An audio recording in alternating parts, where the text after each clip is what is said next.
Então,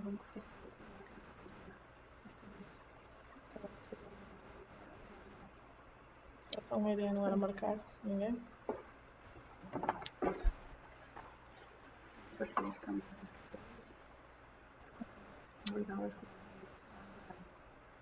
Estarem desligados.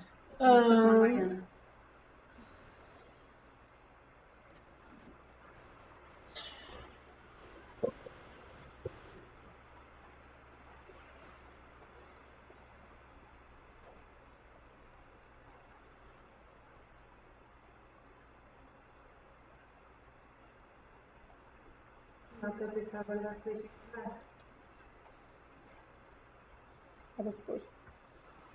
Olá, não sei se me conseguem ouvir.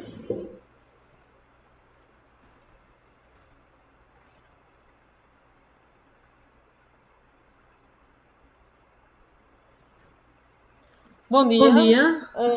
Não sei se me conseguem ouvir. Espero que sim. Nós vamos começar a nossa sessão do evento de Reunião Internacional de Decisores. E eu vou começar agora a compartilhar a nossa tela com a apresentação deste projeto.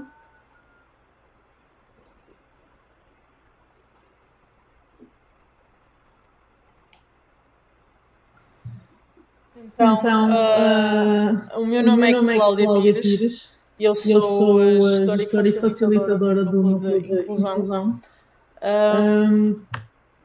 Nós fazemos parte deste projeto que começou em março de 2022 e vai decorrer até abril de 2023.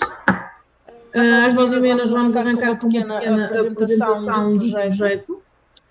E vamos fazer a apresentação em simultâneo em diferentes línguas.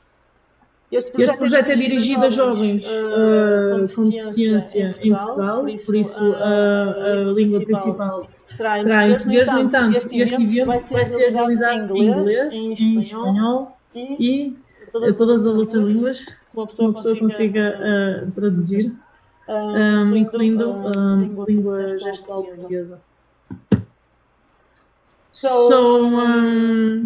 Welcome everyone. My name is Cláudia.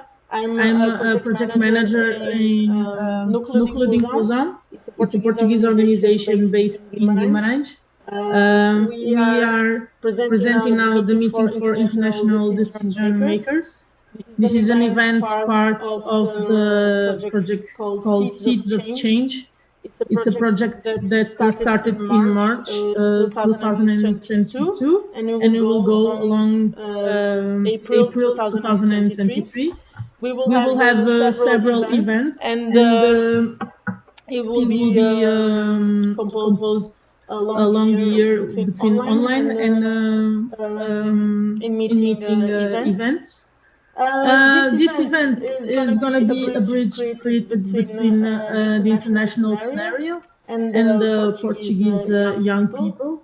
So we will try to get to know a little bit the project and we will do this kind of presentation between English, Spanish and sign language.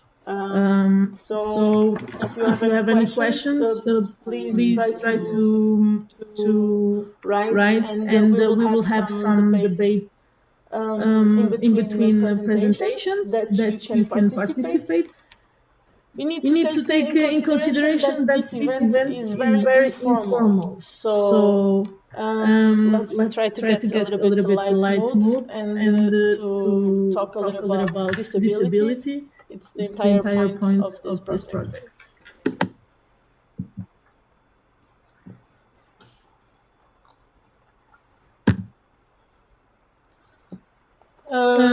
Vamos ter vários oradores ao longo desta manhã e eu espero que toda a gente se sinta o nosso agradecimento, porque é muito importante ver que as pessoas aceitaram o convite para estar aqui, para se dirigir aos jovens e por mais pequena em tempo que pareça a intervenção, nós sabemos que vai ter um grande impacto em todas as pessoas que participarem e tentar então atingir o objetivo deste projeto, que é tentar chamar a deficiência à conversa. So here I leave my thank you for all the speakers for being part of this project and specifically this event. We know that your interventions are short, but we will try to make all the people here that has a huge impact, especially for young people, and we will try to understand that this event is going to be streamed on YouTube and it was going to stay online. So we will try to get everyone to this event. And thank you so much for being part of this event. Núcleo is very thankful. Então nós agora vamos começar com os oradores. Antes disso, vamos apresentar o projeto. O projeto em si teve como base uma inspiração no movimento na área da deficiência e tem como objetivo geral promover a participação dos jovens com deficiência na vida democrática e, consequentemente, o reflexo será a sua inclusão social. Este projeto, como já disse, vai decorrer até fevereiro de 2023 e vamos tentar fazer com que ao longo deste ano consigamos atingir vários jovens em Portugal e que isto cause algum impacto ao longo do tempo. Vamos ter, como já disse, várias atividades. A primeira atividade que nós temos é o Inspection Shot. O Inspection Shot é um tipo de atividade que vai ser online. Vão ser realizados diversos convites para diversos oradores para tentar inspirar os jovens. E nós vamos ter, já tivemos o lançamento do Inspection Shot de Jorge Falcato e já tivemos agora recentemente do Sara Rocha. E potencialmente vamos ter diversos oradores que vão tentar inspirar os jovens à mudança. Temos sessões de capacitação online mensais durante 3 horas para capacitar os jovens dos direitos e deveres na área da deficiência. Hoje vamos ter o nosso evento, que é a reunião com os decisores europeus. E em julho vamos ter um evento muito importante, que é o Bootcamp. O Bootcamp vai ser o evento que vai tentar reunir fisicamente todos os participantes deste projeto para criar um ambiente informal onde possamos conhecer e toda a gente e tentar conhecer a realidade local relativamente às questões da deficiência. Por fim, o culminar deste projeto será o evento final do Seeds of Change.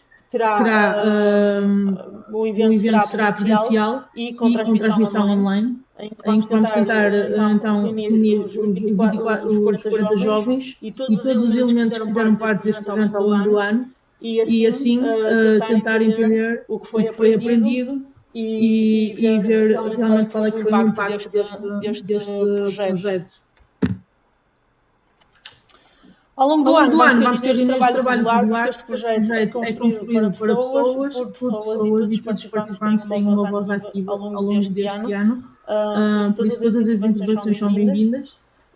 E por fim, o Seeds of Coffee é um evento que dá a possibilidade dos próprios participantes iniciarem a sua intervenção como ativistas. É uma pequena semente que lançamos localmente para que toda a gente possa começar já este trabalho de disseminação e de mudança, onde os participantes e os jovens podem transmitir aquilo que eles aprendem e tentar então instigar a mudança.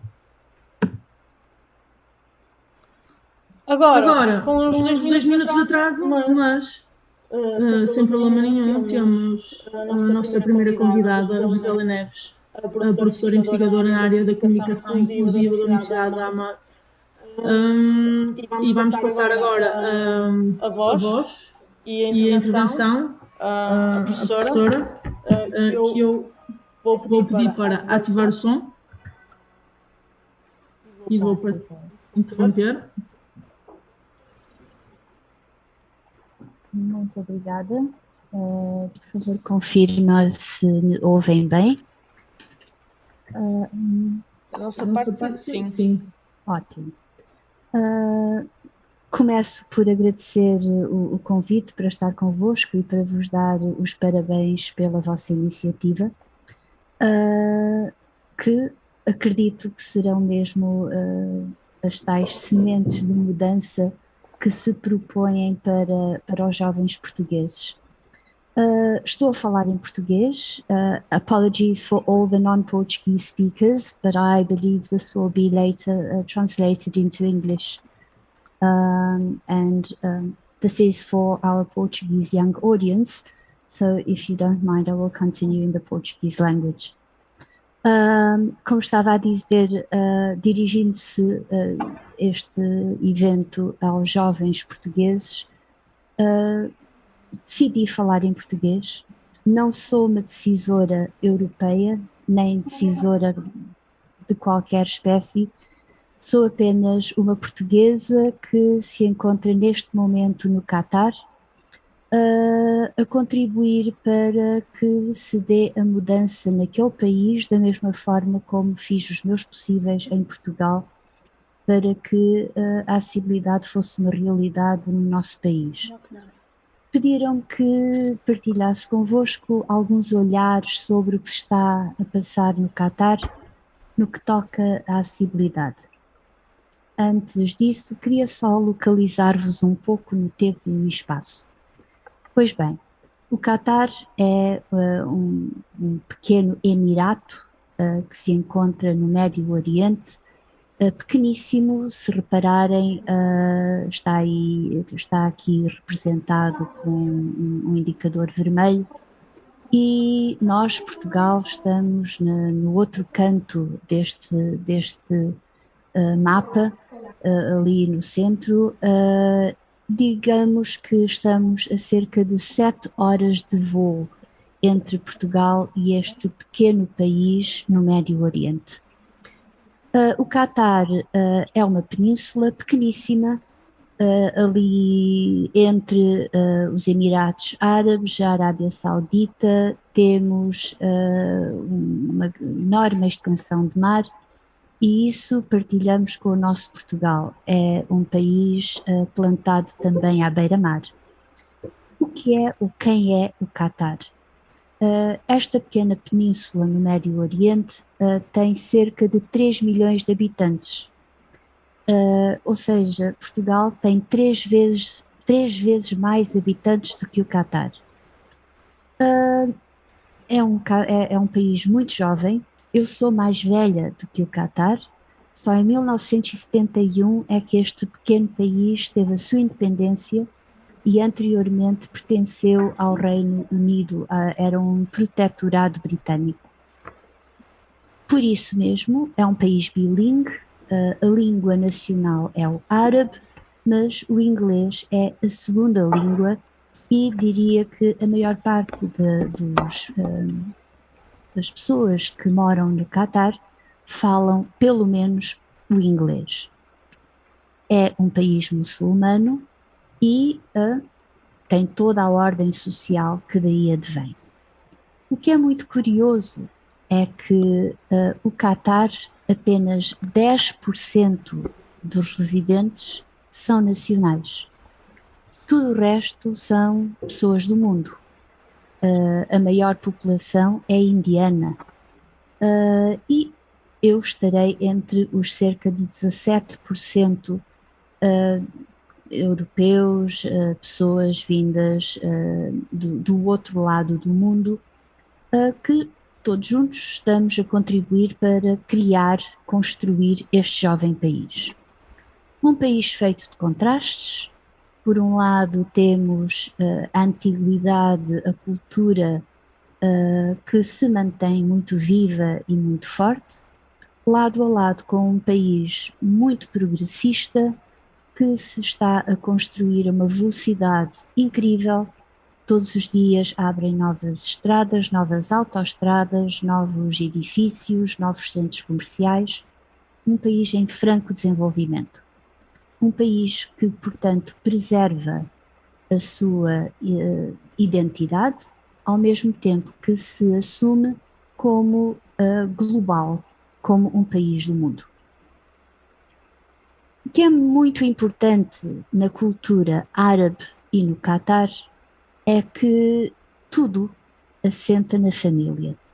Uma família alargada, uma família em que tanto o idoso como a criança é protegida no seu seio, e uma família que, mesmo que esteja inserida no ambiente cosmopolita de uma cidade rica e em construção, é uma família muito virada para o que é seu, a sua tradição, a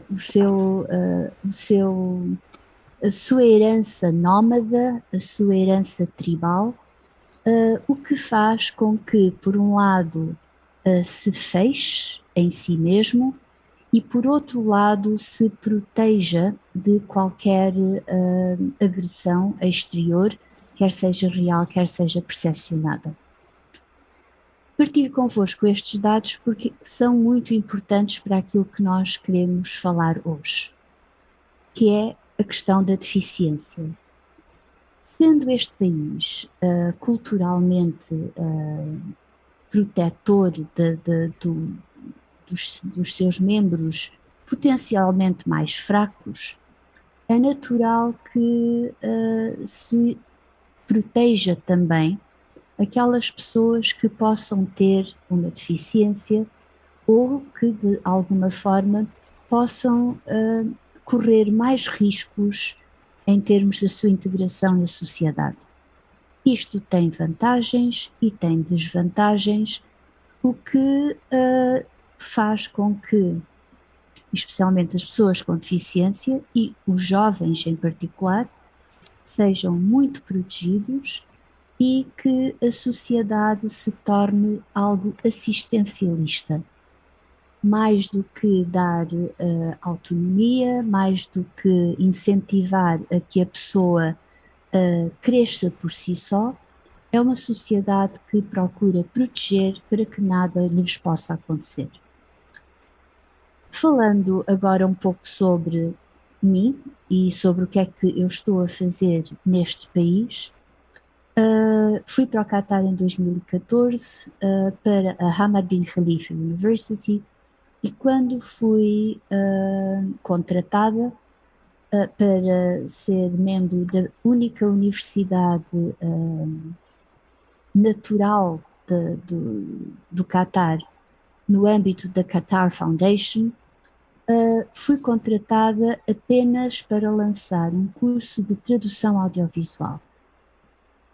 Ao ser integrada neste espaço do Qatar Foundation, vim a encontrar um espaço de educação absolutamente excepcional, com imensas universidades estrangeiras dentro deste grande campus de cerca de 5 quilómetros, habitados apenas para fins educativos, uma biblioteca absolutamente inigualável e até um estádio temos dentro deste campus universitário. Portanto, um habitat para o desenvolvimento absolutamente excepcional. Como disse, a minha tarefa era apenas lançar um curso de tradução audiovisual, e sendo eu, tendo já especializado na área da acessibilidade, muito naturalmente introduzi logo de imediato um curso dedicado à acessibilidade aos meios audiovisuais, ensinando aos meus alunos como legendar para surdos e também como fazer audiodescrição para pessoas cegas. Este foi o início daquela que viria a ser uma jornada muito, muito excitante. Obviamente, não me podia deixar ficar pela acessibilidade aos meios audiovisuais e rapidamente me envolvi em todas as áreas da acessibilidade que eu podia abarcar, tendo sempre por base a investigação-ação, uma proposta em que eu, enquanto investigadora, envolvia e professora, envolvia os meus alunos e continuo a envolver a comunidade para comigo partilharem a descoberta e o desenvolvimento nesta área. O que é também importante dizer é que a nossa abordagem nunca foi apenas centrada na deficiência. Isto porque num país em que a deficiência é escondida, a deficiência é algo envergonhada, houve necessidade de dizer desde o primeiro momento que a acessibilidade não se dirige apenas às pessoas com deficiência, mas sim a qualquer um de nós. E cada um de nós terá a sua necessidade não especial, mas sim a sua necessidade específica, porque especiais somos nós todos. Portanto, educação especial eu quero para todos. Direitos especiais queremos para todos. O que as pessoas com deficiência necessitam efetivamente é que se trate das suas necessidades específicas, aquelas que farão com que possam ter total liberdade para agir em sociedade. Pois bem, e este tal percurso levou-nos a imensos projetos em sociedade. Por exemplo, trabalhamos ainda anualmente com o Doha Film Institute para todos os anos fazermos um festival de cinema que também é inclusivo. Introduzimos a língua gestual qatari nos meios audiovisuais do Qatar, algo que na altura em que começámos ainda não se fazia, e todas as nossas, todos os filmes, todos os materiais audiovisuais que passámos a apresentar passaram a ser trilingues: árabe, inglês e língua gestual qatari. Por acaso, rapidamente tivemos de mudar para a língua gestual internacional árabe, pois a língua gestual do Qatar acabava por não ser entendida por pessoas surdas no resto do mundo árabe. E como estamos perante um festival de cinema que traz pessoas de todo o Médio Oriente, rapidamente tivemos de fazer essa adaptação para que a língua gestual árabe pudesse, de alguma forma, colmatar as diferenças regionais. Portanto, esta parceria com o Doha Film Institute foi também o nosso Seed of Change, foi onde tudo começou. A partir daí, os projetos têm sido imensos, não vos vou falar neles todos, mas temos passado por incrementar gradualmente em diferentes contextos soluções de mediação para a inclusão. Tudo isto passa sempre pela sala de aulas, em que se dá formação aos novos tradutores, mediadores para a acessibilidade, trazendo até nós os especialistas que podemos encontrar por esse mundo fora e desenvolvendo soluções que, sendo inspiradas naquilo que acontece no resto do mundo, são efetivamente localizadas a esta cultura muito específica que é a cultura árabe. Temos feito muito trabalho com as comunidades, com as escolas, e temos levado os nossos alunos a serem agentes de mudança à medida que vão aprendendo a fazer, vão aprendendo também a interagir e a criar necessidades na própria comunidade. Temos trazido até nós os especialistas da própria terra, que nos vêm falar e ensinar aquilo que é próprio e deles e único, e esta aprendizagem tem sido recíproca. Se nós, por um lado, temos dado a conhecer aquilo que as pessoas com deficiência podem e devem exigir e utilizar no seu dia-a-dia, também chamamos essas mesmas pessoas a nos virem ensinar e dizer o que é que gostariam de ter e como é que gostariam de lidar com a vida no seu cotidiano. Tem sido também um trabalho nosso formar as pessoas que trabalham nos museus, nos hospitais, no aeroporto, dar formação para que todas as instituições deste país passem a ter noções de acessibilidade para que se possam tornar mais inclusivos nas suas ofertas. Grande trabalho tem sido feito nas escolas, porque se nós queremos sementes de mudança, temos de começar com a geração mais nova. E quando falamos nas escolas, tanto trabalhamos com escolas para crianças com deficiência, como trabalhamos muito nas escolas ditas mainstream, para todos, algumas inclusivas, outras nem por isso. A ideia é sempre sensibilizar à mudança. Essa sensibilização passa muito também por workshops, em que ensinamos crianças a serem elas próprias mediadoras do diálogo com os seus colegas com deficiência, e a imaginação é absoluta, total e maravilhosa. Temos chegado ao infinito e mais além.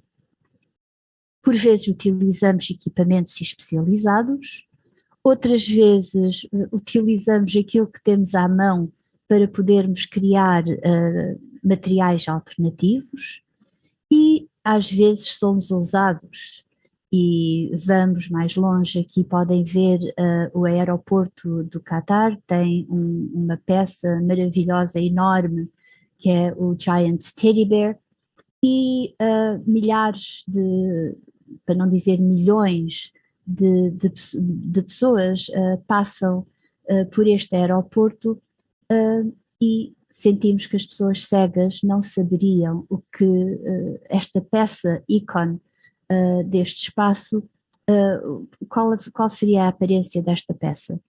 Então aqui fizemos uma réplica, uma das muitas réplicas que viríamos a criar para que pessoas cegas possam passar a ver com as pontas dos dedos. E rapidamente nos encontramos a fazer audiodescrição ao vivo de eventos, rapidamente também estávamos a colaborar com várias instituições para a criação de novas formas de mediar o mundo cultural, artístico, físico, digital no Qatar. Pois bem, o que é que vos posso dizer? Tudo isto foi a ação ou é a ação de um grupo de pessoas numa universidade. Mas precisamos de um enquadramento político, precisamos de um enquadramento legal para que isto aconteça. Temos de dizer que o Qatar, a Constituição, em 2004, não nos podemos esquecer que é um país muito jovem. E em 2004 também, ao criar a sua Constituição Nacional, é criada também o Act Number 2, para pessoas com deficiência, em que se escreve que estas pessoas, como todos os outros, têm o direito à saúde, à educação, ao desporto, à cultura, ao emprego e a ter um lar, a ter casa. Em 2007, o Qatar foi o país número 100 a assinar a Convenção das Pessoas com Deficiência. Em 2009, veio a ratificar a Carta Árabe dos Direitos Humanos. Em 2011, aceitou o framework das Nações Unidas para proteger, respeitar e remediar algo que nos tem norteado em muitas das nossas ações. Em 2019 dá-se uma conferência totalmente dedicada à deficiência e ao desenvolvimento e é assinada a Declaração de Doha, a declaração que põe preto no branco que este país se compromete a servir as pessoas com deficiência. Pois bem, e em 2009, alguns anos antes, tinha-se assinado também o que é a Visão 2030 para este país. E, preto no branco, especialmente no pilar do desenvolvimento humano e do desenvolvimento social, está consagrado por lei e na vontade. Em novembro e dezembro de 2022, o Qatar vai receber fãs do mundo inteiro e assumiu que queria que esta taça do mundo fosse a mais acessível que a FIFA alguma vez ofereceu. E isto tem sido um grande movimento. Eu devo dizer que estou sempre super ocupada em torno deste evento que está aqui a chegar, porque tem sido um motor para que todo o país tome consciência do que é ser um país sem barreiras. E as ações duplicam-se, multiplicam-se por todos os lados. Na Qatar Foundation temos o Ability Friendly Sports, que está a desenvolver com a Generation Amazing um projeto de integração desportiva de crianças com deficiência. E eles e elas passaram a ser embaixadores deste tornamento, desta taça mundial que se vai dar no nosso país. As ações de sensibilização e de formação para o bem-estar e o desporto acontecem por todo o país, a toda a hora, e crianças e jovens com deficiência são parte integral de todas estas ações.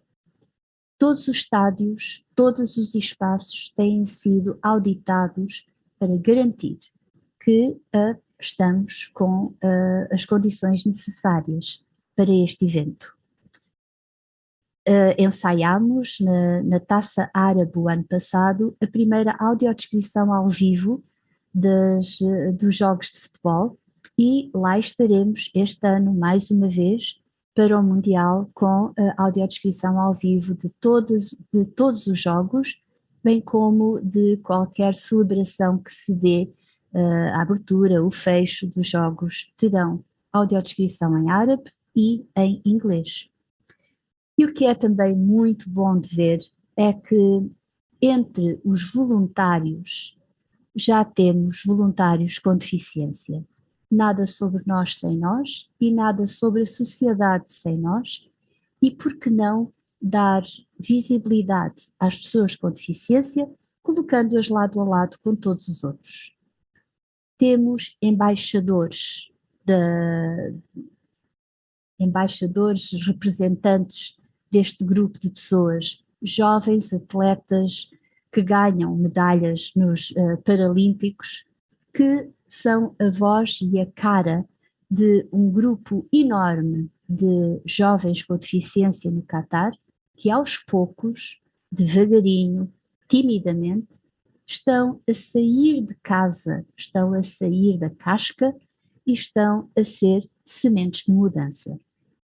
Para terminar, partilho convosco aquele que é o maior influencer dos jovens no Qatar. أكيد كنت متوقعين إني بدخل على كرسي متحرك. لا، لأني دايما أحب أمشي على يدي. الله أنعم علي بنعمة كثيرة، منها قوة يدي. أحب أحس بنعم الله علي، وأحب أعيش واقعي اللي أشوفه جميل.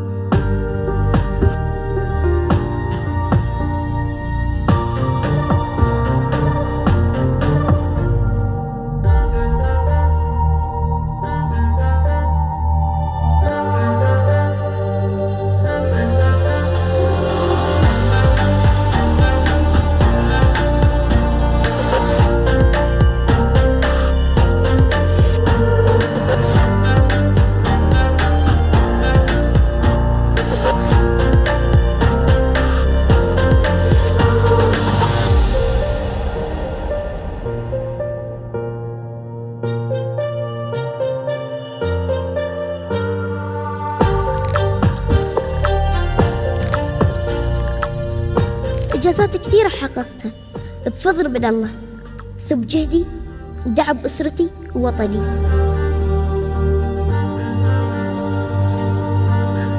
وما ذكرت كل هالأشياء علشان أتباهى فيها، ولكن لي أقول لكم بالإرادة والعزيمة نحقق المستحيل.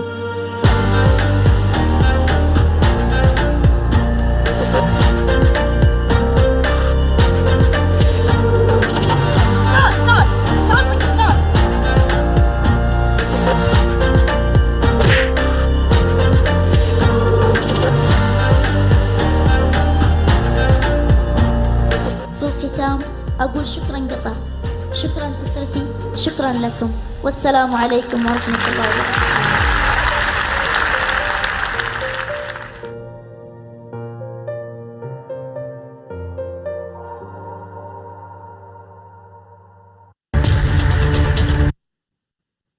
Pois bem, com isto termino partilhando convosco aquilo no qual acredito e aquilo que digo a mim própria todos os dias quando olho ao espelho de manhã, às vezes sem palavras. Só tu podes mudar o mundo. E com isto termino e fico à vossa disposição para qualquer pergunta, qualquer comentário. Muito obrigada mais uma vez e lembrem-se, só tu podes mudar o mundo. Olá a todos e a todas, sou Sofia Pires. Se calhar, tal como nós aqui da parte do núcleo vamos ativar a câmara, sugiro que quem estiver com vontade de fazer também ative a respectiva câmara para começarmos o debate. Agradecer profundamente a esta maravilhosa comunicação da nossa querida Gisela Neves, querida por muita gente, de certeza. Pedir desculpa por algumas questões técnicas que nestas transmissões também por YouTube acabam por acontecer. Um agradecimento importantíssimo aos nossos intérpretes de língua gestual que estão em rotatividade. Neste momento já estiveram connosco a Dina Coelho e a Vânia Ferreira e daqui a pouco poderão conhecer o Renato Coelho. Estas questões da inclusão, pronto, tem estas questões da acessibilidade, temos muito a aprender com a professora Gisela. Estejam à vontade para começar a colocar as vossas questões. Uma questão também importante é que estamos a perceber que as legendas do Zoom em inglês também não são nada perfeitas. Portanto, pedimos desculpa aos nossos oradores internacionais se lhes está a escapar informação. E peço agora à Cláudia para que faça este pedido em inglês. Okay. So, first of all, we would like to thank Gisela for this amazing intervention and showing this reality. It brings a lot of value to this project, and I really hope that all participants enjoyed. We apologize for our international speakers because at this moment the translation is not working so well. So I really hope you manage to keep up with all the other interventions. So we will start now the discussion with our Portuguese participants. If you have any questions and if you want to also participate, I can translate any intervention that you have in Portuguese. So feel free to connect your video and let's start the conversation. Vamos começar primeiro. Quem é o primeiro? Perguntas. Vamos lá. Bom dia. Olá. Olá, bom dia. Eu gostava da intervenção da Josélia. Pareceu-me que realmente a situação no país ainda não é aquela que seria desejável do ponto de vista da autonomia das pessoas com deficiência, não é? Falou num país que é muito assistencialista. Eu gostava de saber desse ponto de vista como é que isto se traduz na prática.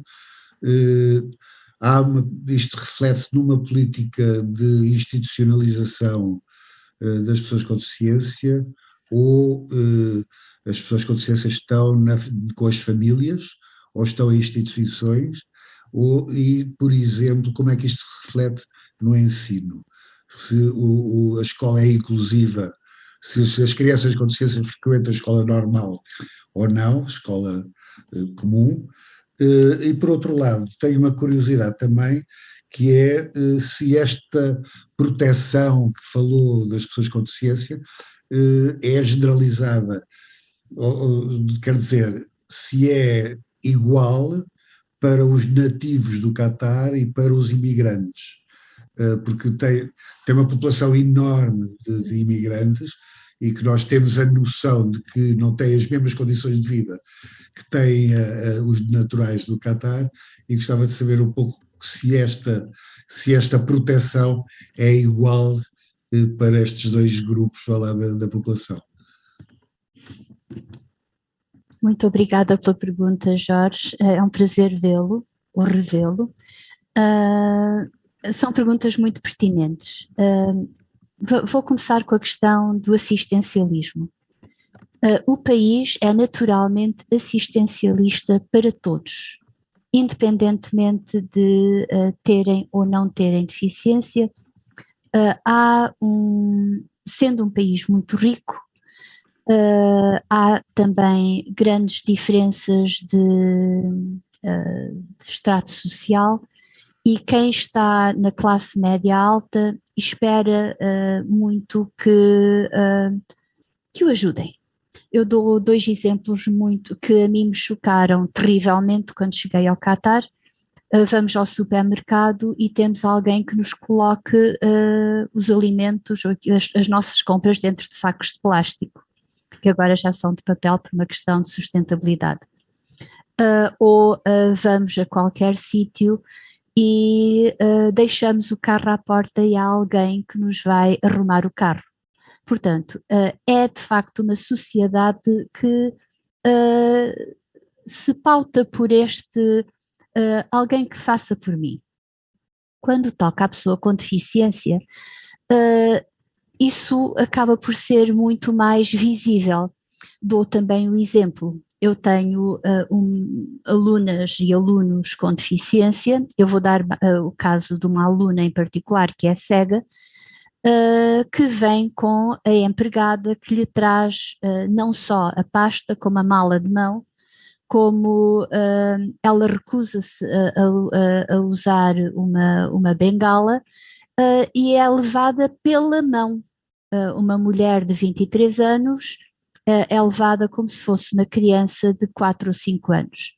Tem sido um trabalho enorme para dizer a esta jovem que, se ela está a fazer um mestrado, que é o caso dela, só tem de mostrar essa sua autonomia e essa sua capacidade, levando as suas próprias coisas. Uma mochila às costas não lhe faz mal nenhum, e muito menos ter quem a leve pela mão, quando a mão dela são os olhos dela. Ninguém anda com os olhos de outra pessoa na mão. E isto parece caricato, mas eu penso que diz muito sobre a atitude.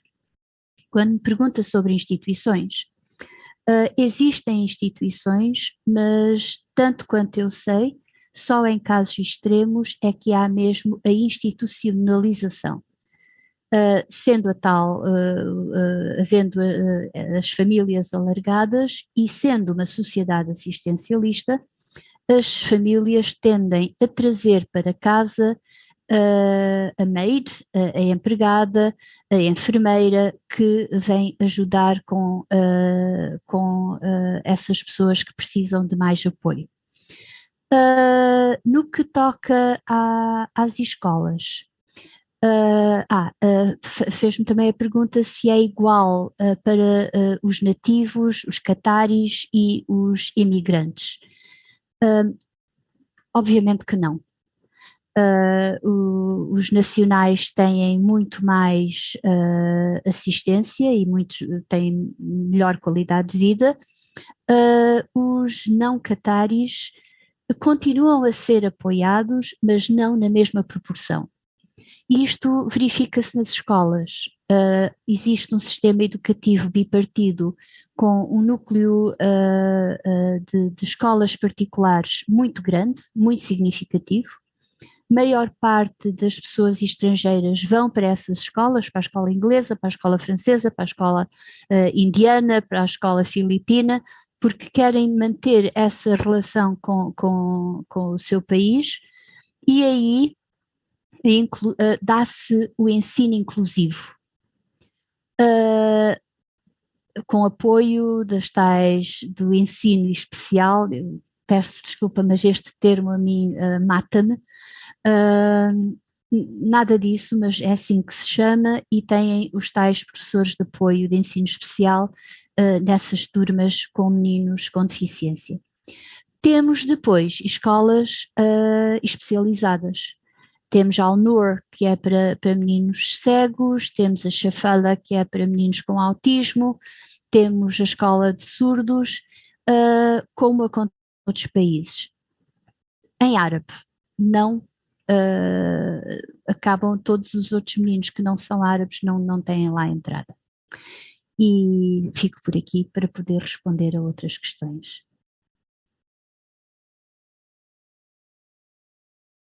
O José Maria colocou no chat uma questão, ele diz um deficiente, deduzo que esteja a dizer, uma rapariga com deficiência terá mais dificuldade que um homem com deficiência, que um rapaz com deficiência? Uhum.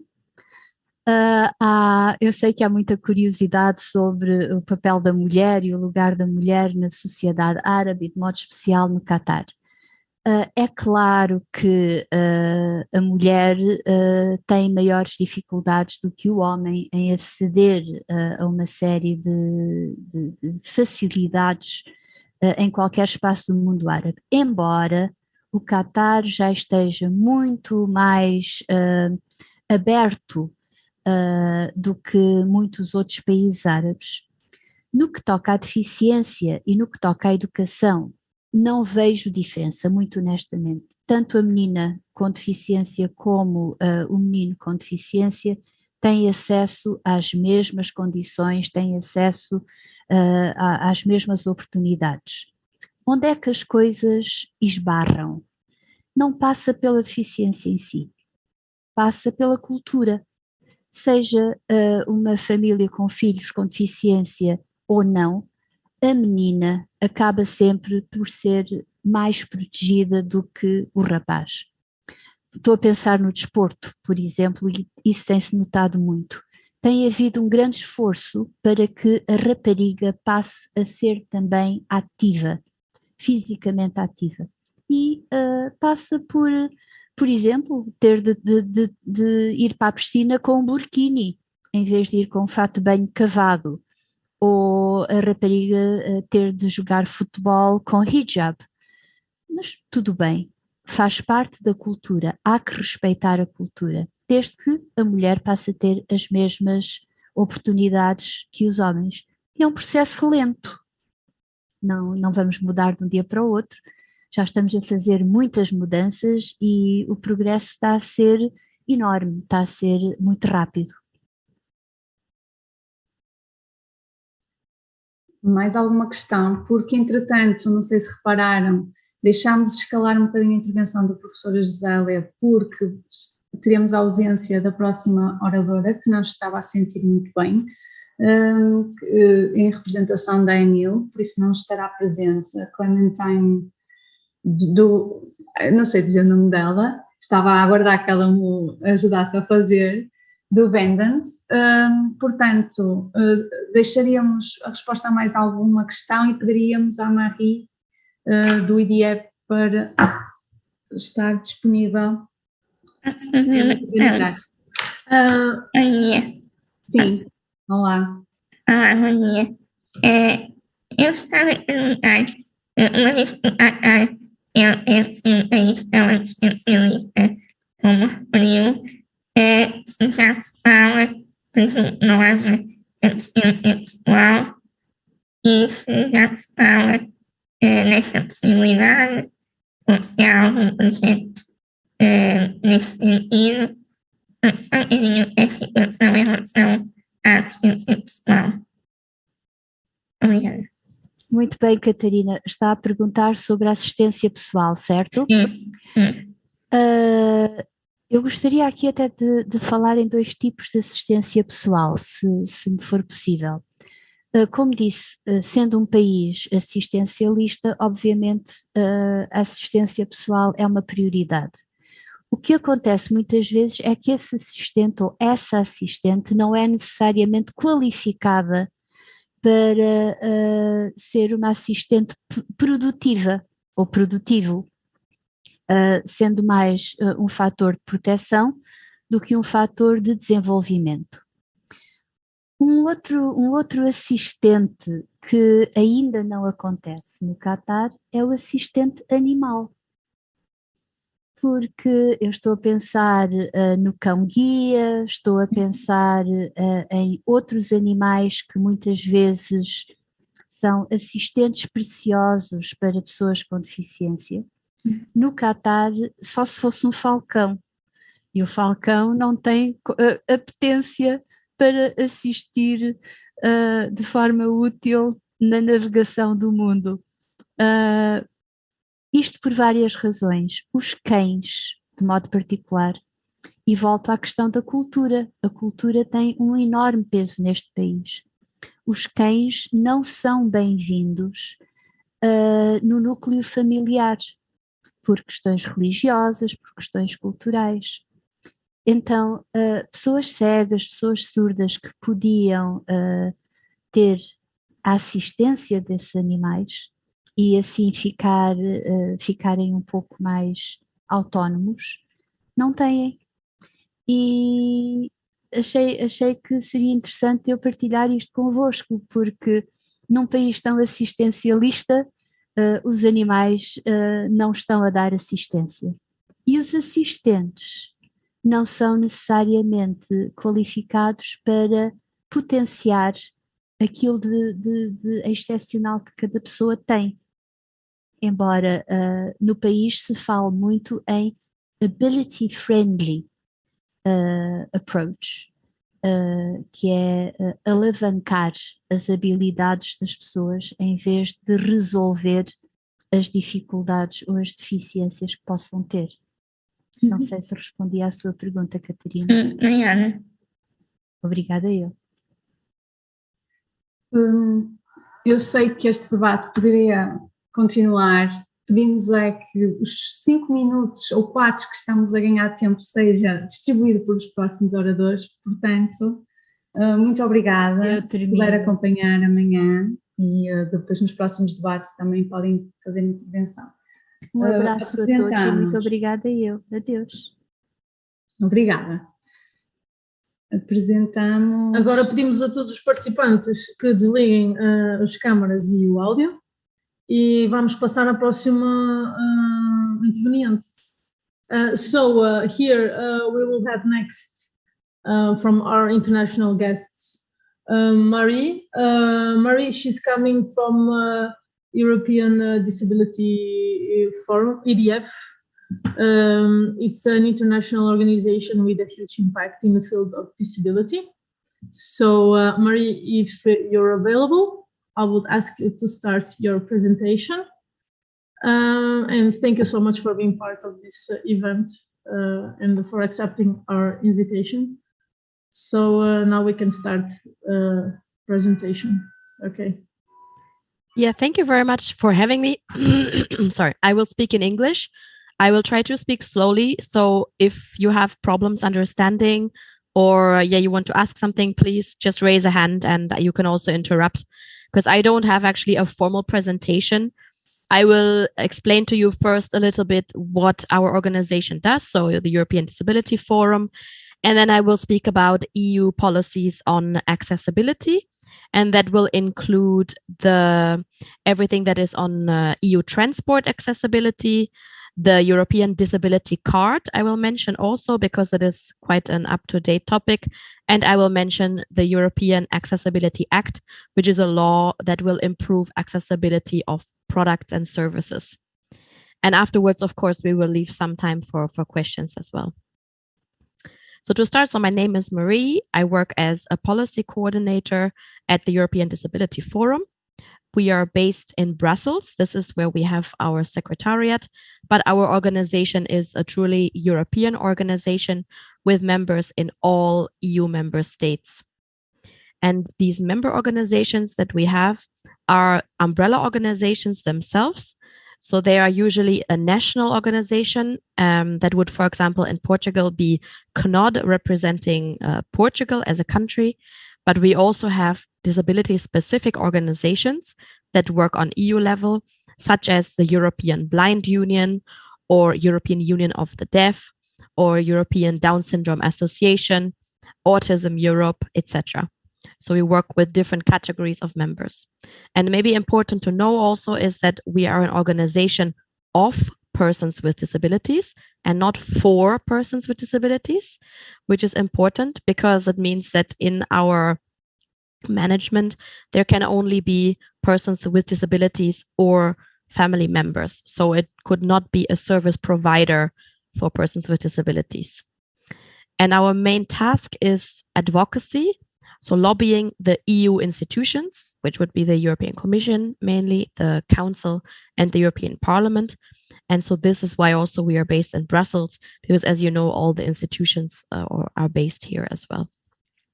The topics that we work on, of course, is disability rights. It's quite a broad topic, but we focus on the policies concerning social policy, everything that is employment, education, but also taxation, social security. So this is more the social policy side. Then we have, of course, the human rights and non-discrimination part of policies. So that would be gender equality, but also the implementation of the UN Convention on the Rights of Persons with Disabilities that falls under that branch. And we also have quite a strong part of our work is on accessibility. So this is what I will then go into more detail, because as you know, this is really a prerequisite to use your rights. So you can have the right to travel, you can have the right to move around the EU, you can have the right, for example, the EU has the Erasmus program and allows you to study abroad. So as this project is funded under Erasmus, but it doesn't really help you if in practice, for example, you cannot take your personal assistants with you when you're going to study abroad, or it doesn't really help you if you arrive then in the new country and you don't have, for example, your insurance with you, for example. So this is really important for us to to combine the different aspects and to make sure that all Europeans have the right to move freely as it is part of the EU treaties. So the first point I wanted to talk about is what the EU does on transport accessibility. Again, I think quite crucial if you want to move around in Europe is that you can get on a train, get on an airplane. No matter what your disability, you should be able to use any kind of transport.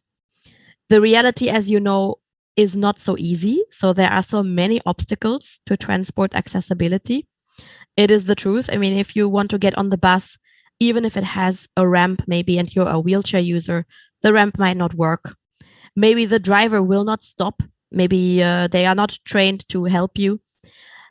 Or if you want to get on an airplane, you have booked your ticket, you have notified them that you will need assistance, but assistance does not turn up. Or you can even, in the worst case, still be denied boarding. And these are problems that we are trying to tackle on EU level. The issue is that we have some legislation already, which is great. So I can name some. We have legislation on passengers' rights for most transport modes, but this excludes urban transport, for example. So there's still very big gaps in that as well. We have legislation on rail accessibility, which also has improved a lot over the last years, because in the beginning it was only for high-speed trains and it did not cover railway stations. And since 2014, it actually also covers all local and regional trains, and it also covers the accessibility of railway stations. So there are obligations for railway undertakings to make them accessible. Again, there are gaps, and this is what we are still working on very hard. For example, there can be exemptions for double-deck trains. It means that if there is a new train being bought by the transport provider, it could still be that it is actually in practice not accessible. So this is for us very frustrating because we have worked a lot on the legislation and we really try to improve it through our lobbying and advocacy. And in the end, you get the final result and there are still very important gaps. Another issue that is still remaining is that we have in the past years advocated to improve the rail passenger rights regulation.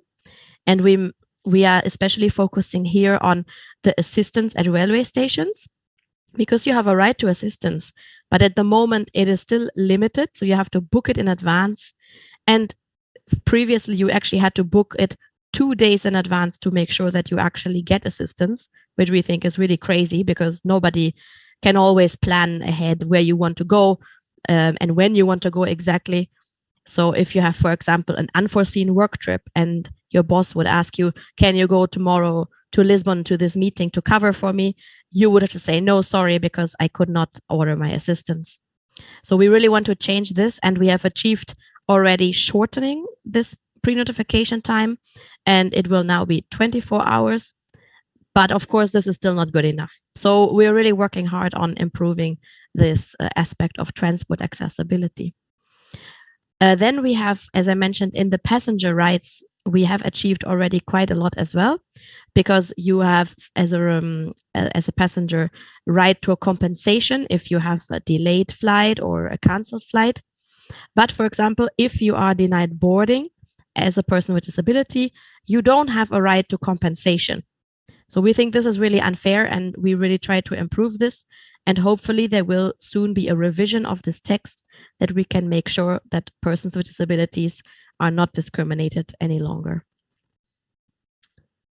Are there any questions so far? Maybe because maybe it's a lot of information. So if you would like to jump in and ask questions now, that's also fine with me.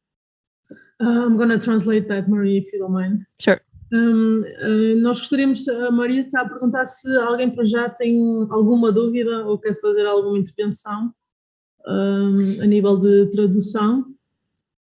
É curioso que estamos a falar de uma realidade mais abrangente, mas neste momento acho que as pessoas portuguesas devem estar a pensar que parece que a Marie está a falar de Portugal, certo? Em relação a esta realidade que ela vai relatando e descrevendo. Ninguém tem dúvidas para já a nível de tradução? Também, de qualquer maneira, lembrem-se que este material vai ser seguido online e nós vamos fazer esta ponte para afinar qualquer informação que seja perdida. E nós vamos estar disponível para esclarecer tudo, ok? So, Marie, people are understanding, and at the moment nobody identify any difficulties. So, if you don't mind, ask something. Yes, Falcat. Falcat, o debate não começou. O debate não começou. É só uma questão de dúvidas por ser em inglês a comunicação. Está tudo ok? Ok, pronto. Pode ser? Desculpa. Não, é como ela disse que podia-me pôr questões sobre... Está bem, deixa. Guarda, se não te importas, para o debate, pode ser? Pode ser? Okay. Já estou a ver que assumo, ainda bem. Muito. So, Marie, people are excited, but we will save that for the debate. So feel free to continue your presentation. Okay, of course. So the next topic I mentioned that I would like to talk about is the European Disability Card, that you may also have heard about already. It has been a long debate, I think over 10 years, if not 15 years, that we have asked the European Commission to develop such a card to prove your disability when you are traveling abroad. I don't know what is the situation in Portugal, but in some EU member states, there is already a national disability card. So you will have a card that maybe shows your level of disability and what rights are connected to that. So maybe you can get free access to certain places, or you can get discounts, or you can travel with an assistant. And we would like that these cards, if they are nationally already available, are also recognized in other member states, and that you can travel and have the same rights then as the person with disability of that member state. This card will have some limits. Again, European projects or European policies and legislation are usually connected with a but. So we want to have this card. We are aware that it might not, or it will probably not cover social security. So it will be more for when you're traveling, like when you're visiting for a short time. So that if you go to a swimming pool abroad in your holidays, and you would get the same discount as a person with a disability from that country as well. So that is the idea behind this card. There has been a pilot project in, I think, which 8 countries have participated. And the European Commission has now announced that next year they will publish a legislative proposal. So it will be a law that will establish this card, hopefully in all countries of the EU. It will be voluntary to use, so you're not obliged to have this card with you, but it might help you. I'm thinking especially of maybe persons that have less visible disabilities, that you don't have to explain, maybe even in a foreign language, what your needs are, or that you have a right to certain discounts.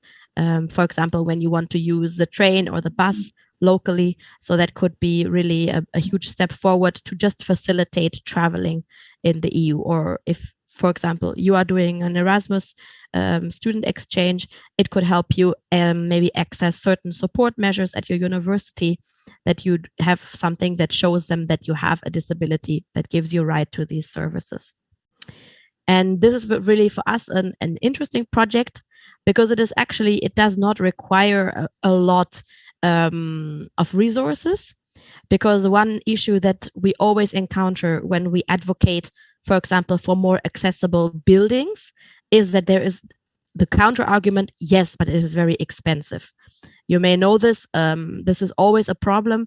It is perceived as being a burden, even though, of course, we see it as an investment. Like making something accessible is always an investment in the future. If more people can use it, there will be more people around, for example, in a shop to use the shopping facilities, and it will be cheaper in the long run than always trying to then retrofit the buildings later with a ramp or a lift. So we see this disability card as, let's say, a more of a visibility tool, a little bit to show persons with disabilities are there. We are traveling. We want to use the facilities like everyone else. So it is a little bit more of an awareness raising tool, I would say, because in reality, it might not change the fact that the swimming pool might still not be accessible, or the university might still actually not provide enough services for persons with disabilities, but we hope it will raise awareness. So the more that you see also persons with disabilities around, and the more the need will be clear to also make things accessible. Sometimes we turn around in circles and we ask, for example, of course, everything should be accessible from our point of view. And then we are being told, yes, but nobody is using the railway station at the moment. We have never had a complaint from somebody in a wheelchair. But of course, if it is not accessible, how can somebody use the train or the railway station? So we really try to turn things around and also get more awareness of the problems around lack of accessibility. So this card will hopefully also be available in Portugal soon. And if you're interested in this, please, you can visit our website. I will put the address in the chat later. You can stay up to date, and it will also be relevant because the procedure might take some time, and it depends if the member states want to participate. So that you can also maybe help on your local and national level to push the politicians really to participate in this project, because I think it will be a real European and visible project that all member states should be engaged in. And then the last point I wanted to mention is the so-called European Accessibility Act. And this is a new law that has been adopted 2 years ago by the EU. It also took a lot of energy and effort from us and from our members to actually get this law, because there was a lot of opposition. As I mentioned, the issue of perceived cost was unfortunately really to our disadvantage. There was a lot of counter lobbying also from industry that said, oh no, this will be too expensive. We cannot do this. All our products will become more expensive. But we managed to have quite a success, especially in the field of digital products and services and IT products. So this is for us quite important. And it covers now, so products, accessibility of products and services. And this includes, for example, mobile phones, tablets, but also cash machines in banks. It includes ticketing machines in stations. And all of these have to be accessible over the coming years. As I mentioned, the but in this case is that we did, again, not manage to include the buildings, which was very important to us, but it is only a voluntary clause. So it is quite difficult to push member states to apply it. And also there are sometimes quite long transition periods, so that the providers, for example, of ticketing machines have negotiated that they can still use the old machines until they're broken, which can be in some cases, I suppose, several years as well. And only once they replace them, they have to replace them with accessible ones. So this is, again, the but we are still very happy that, for example, at the moment, you can buy, let's say, the most accessible smartphone would probably be an Apple phone, but, you know, it costs 800 euros or more, and not everyone can afford this. And our goal was that any smartphone that you buy in the shop, even if it is one for 25 euros, should have the same accessibility features. So a minimum level of accessibility features. And we are very happy that we have achieved that. And also, as it is quite broad, for example, it will cover now the websites also of private companies. It will cover also big websites and providers such as Amazon and Netflix, which is also very important.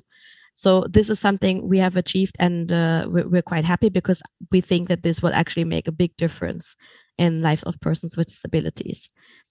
These are just some examples. The state of this legislation is, as I told you, it's been adopted 2 years ago. Now the member states had 2 years to make this into their national law because it is a directive. It means that Portugal will now have to also adopt a national law incorporating all these requirements. And then they will start to apply it actually from, it was now, the deadline was in June. So they will have some time now to adjust all the production and the sales, and they will have to apply it according to certain deadlines within the directive. So keep your eyes open, and there will also probably be some more information. Some member states are a little bit late with the transposition. I'm not sure if it's the case of Portugal, but some others have already notified some delays. But we hope to have this national legislation in all member states as soon as possible. And then there will also be a new center on EU level, which will provide resources. So it will provide expertise for those companies that need to make their products accessible, like ebooks, the websites, as I mentioned, mobile applications, and to support them in transposing and implementing this regulation. So this is quite exciting because it's a new center that will be established normally on EU level next year. So a lot of new things, and we hope, of course, we still have a lot to do. Accessibility is still a big construction site in the EU. I don't know how it is exactly in Portugal, but I'm sure you also have examples of where things are missing and not working out, but we are trying to push on the EU level. And of course, then our members are also supporting us on national level, because we think it makes sense to act on EU level. Accessibility is not different for someone from Germany or from Poland or from Portugal. We have the same requirements. And so it should also be something applicable on the same level everywhere. So that was my short presentation. I am interested to hear your questions. It was perfect. Thank you, Marie. I will do now open space for the participants to join in this debate. We will have some questions for you. So if you don't mind keeping up online with your video. Então, bom dia e a toda a gente que entrou até agora, e para quem quer iniciar este debate, pode começar agora com as perguntas. Jorge, pode agora fazer a pergunta. Yeah, okay. Well, my question was about I think you talk about a new legislation for railway. Is there a deadline for implementing this legislation at the national level? because here we have quite a lot of trains and some cities that are served by train that are not accessible. And if what I want to ask you is if there is a deadline at the national level to have all these railway stations and the trains to be accessible. And I agree with you. It's a pity that the Accessible Act left outside the built environment. I think it was a political problem I think that the first ideas for the Accessibility Act includes the built environment, and after all, at the end, it was put out, and this is a very, very bad thing. Yes, exactly. You're totally right. It was really just a political struggle. I mean, as I said, it was the argument of cost, which we don't think is actually, we have even shown numbers that it is not true. But, this was unfortunately the case. On the deadline for the rail accessibility, it is already applicable. The issue is that at the moment, again, one of these gaps is it only applies when new trains are bought or when there is substantial renovations of old trains. So this is defined, in the regulation, what is a substantial renovation? Yeah, there are some gray zones there as well. But unfortunately, as I said, this is not for all trains immediately, but a train, the rolling stock can have a lifespan of 40, 50 years. So I'm afraid we will still be struggling with this for a long time.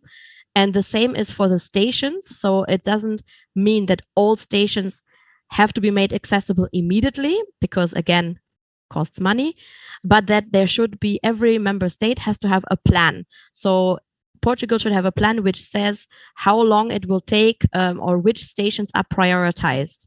But the plan should also include what is the final goal, of course, to all stations should be accessible. But Portugal can decide on national level, do we first target mainly the big stations and big cities where most passengers are traveling from, or do we pick certain smaller stations that have maybe strategic interest because they're next to a school or something interest, like of tourist interest? So this is a little bit up to Portugal to decide when these deadlines are. But for the rolling stock, so all new trains that are purchased for sure should be accessible, with these small exceptions, as I mentioned before, for double-deck trains and some very specific national solutions. But I don't think Portugal has any national exemptions, to my knowledge.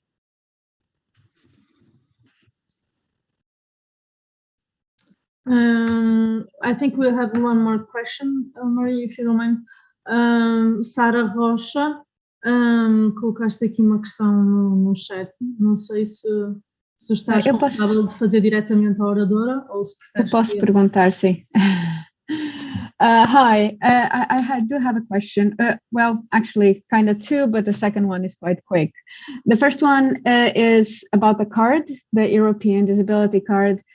In Portugal, there is a discriminatory policy, which means only people defined as more than 60% of disability are allowed to access any kind of priority, or at least the majority of it.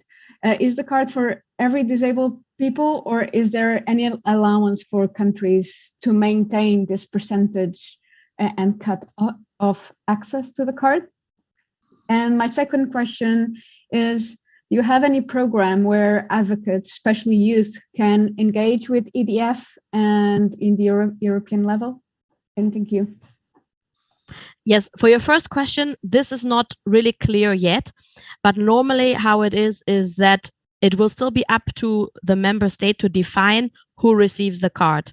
Maybe you know the example of the EU parking card, where it is the same. So your local authority distributes the card and they say, we give it to everyone from a level of, 50% of disability.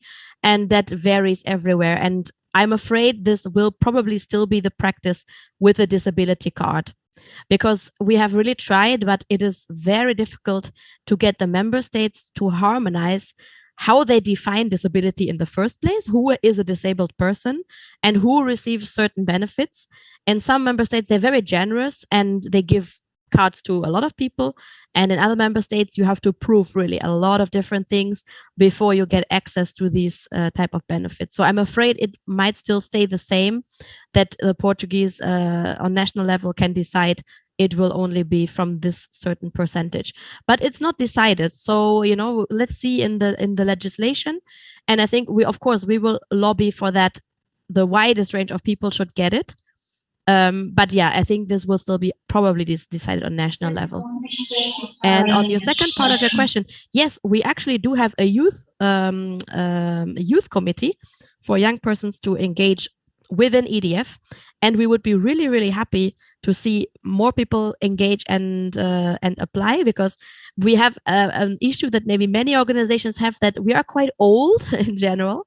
So if you're interested, feel free to drop me an email. I will put it in the chat box later as well. And yes, the youth committee is actually part of the EDF structure and gives feedback to the EDF General Assembly, but also has separate activities like trainings on more the EU youth programs. We cooperate a lot with the European Youth Forum as well, and some projects as well. For example, on Erasmus Plus, we are part of the Mobility Alliance, for example.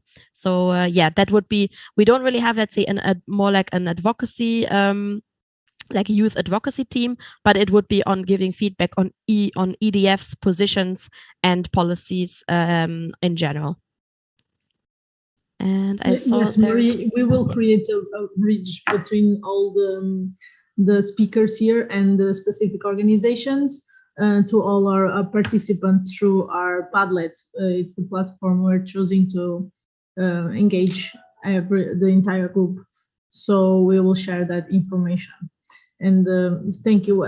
We have more questions. The next one is from Zé Maria. On our chat, he's saying, thanks, Marie. I don't know, Zé Maria, se queres fazer a intervenção ou eu faço a leitura? Nós somos a voz de Zé Maria. We are the voice of Zé Maria, and he's saying, thanks, Marie. How are you? EDF helps so many different geographics, as for example, Old Portugal and New Germany. And how does it other Europeans, other European North countries? I don't know. Está a perguntar se funciona de forma...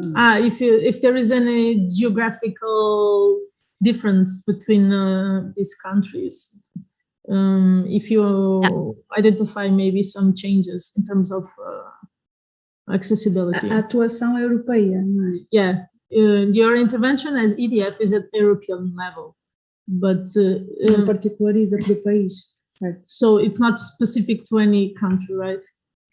No, exactly. So but I can say, of course, our membership is very diverse. I mean, as you say, we cover a huge geographical dimension, but also, you know, in terms of the traditions in different countries, how disability is defined, how it is perceived, how accessibility, for example, is perceived, is very different. In Northern Europe, as you maybe know, there is really a big focus on personal assistance.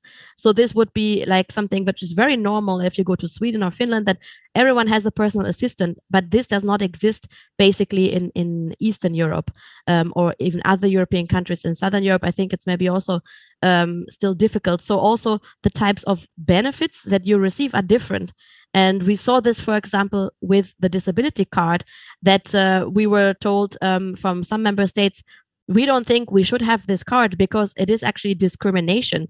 Our persons with disabilities, they get paid, they get their own money to compensate for disability. So a card like this would actually stigmatize them, and they should not have to use this card.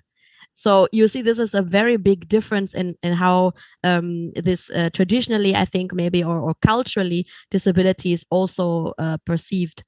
And so this, of course, we have to try and balance. So our role in Brussels is to collect all the views and to make a balanced, let's say, mix of all these views, and of course in the spirit of the UN Convention on the Rights of Persons with Disabilities, which is, I think, a very good guideline, because there you even have the whole world, and you have, the perspective is even global. So we use this really as our guiding line, and our members, of course, contribute, and they bring examples from their member states. They help us to develop our positions and say, look, this is a good idea, but it would probably not work in our country. So can we adjust a little bit the EDF approach? Of course, we do that. And another way of how we balance is that we see very different levels of the capacity of organizations. So, for example, in Denmark, our members have over 100 employees full-time, so they can engage very, very actively. They have experts on all topics. They can travel around. They can participate very actively. And as another example, Slovakia, the whole organization for the whole country is run by 2 volunteers. They are not paid, and they're doing it in only their free time. So you see, it's very different for them how they can give us feedback. Even if we ask them to just read a document, it's a lot of work for them.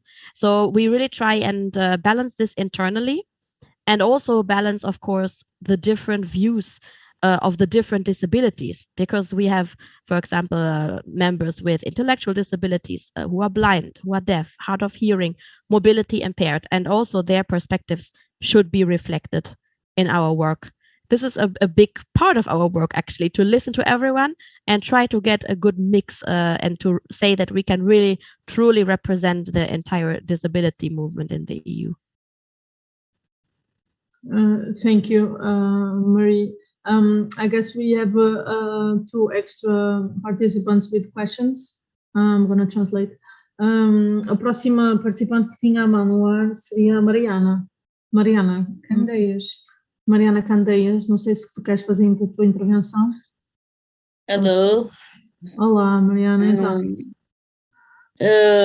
I was listening you saying that you have legislation to improve the difficult things for people with disabilities, but at the same time you have different point of views and different opinions and the mix of things, and that people agree that is one thing is discrimination, other people think this is necessary, and you don't know how to manage that. And I listened with attention your intervention, and what I think about it, and it's similar to Portugal, because we have everything in legislations, we have everything in the paper, we have the good intentions, we have people with disability encouraged to do something, but the government doesn't feel what we feel and doesn't interest about our problems. I think in your case you pass for the same things. Am I wrong? No, you're totally right. We have exactly the same problems. I mean, it is one step, of course, to get legislation, which we work on very hard. But the second part is to implement it, to actually have it used, which is also a problem. And we know that it is ignored sometimes, it's broken, the rules are broken. And then the third part, it's of expensive. Course, it's just for new bus, it's just for new, and in the practice, when you have the new bus, you don't have the accessibility. Exactly. And so for us, we have sorry. Oh, no, but for us, I mean, of course, this is the same problem. So the third part of our work is what I called awareness raising, is to make people understand why is this a problem. Because if the politicians and, for example, municipalities don't understand why is it important to get the bus accessible and get it right, then they will not care, because it's also, if it's in the law, they just say, okay, we tick the box, the producer said it's accessible, so I'm sure it's fine. But no, they have to understand, and they have to know themselves, and to see how people use it and why it is important. So this awareness raising, educating people, I think this is a really big part of the work as well. Yeah, and I think if we do this together, all the countries, it's impossible, but a few of them, maybe we can be heard from the politicians, from the people that matters, that can do the difference. I can think, oh, I will do the difference for one person, but it's not enough. So we need to speak with the big ones and do the difference, writing letters. I did this in Portugal, and I know that we have one person here that was in the politician and interests about disability. And I know that some people have interest and exists some money, but it's not enough one people, it's not enough two people, it's not enough one country or two or three. We have to unite forces, I think. And thank you for your intervention. I feel less alone. You are totally right. And this is why we call it the disability movement, because everyone should work together, right? So I think this is why we think it's important to engage, and on a bigger level, and not just, of course, also important to work with your local community. Yeah, also very important. Yeah. On different levels. Temos que interromper. Mariana, we need to continue with the presentations. E a Vanessa tinha a mão levantada. Não sei se a Vanessa quer fazer a última intervenção ou se quer escrever no chat. Sim. Otherwise, you can always send me an email with the extra questions, and I'll just reply to them by email. That's also fine. Exactly, Maria. Thank you for that availability. É que continuas com a mão levantada, por isso, se quiseres dar sinais, estás à vontade. Se não, vamos conseguir, porque isto é Thank you, Marie, for your presentation. Feel free to join us after, or go along with your work in this field. And we're going to pass to the next speaker. We will have Alison Zamit. I don't know if I'm pronouncing it correctly. Yes. I really hope so. She is a manager. I don't know if you want to introduce yourself. I would pass you. Yes, that's fine. Yeah. Okay. So my name. If you don't mind, I'm just going to ask the participants to turn off their video, and I'm going to introduce you in Portuguese. Okay, Alison? Yes, of course. Então, agora vamos passar para a próxima oradora, Alison Zamit, que é gestora de investigação na área da investigação em políticas da Comissão da Defesa dos Direitos das Pessoas com Deficiência, representante de Malta. Por isso, desfrutem. Alison, you can start your presentation if you don't mind.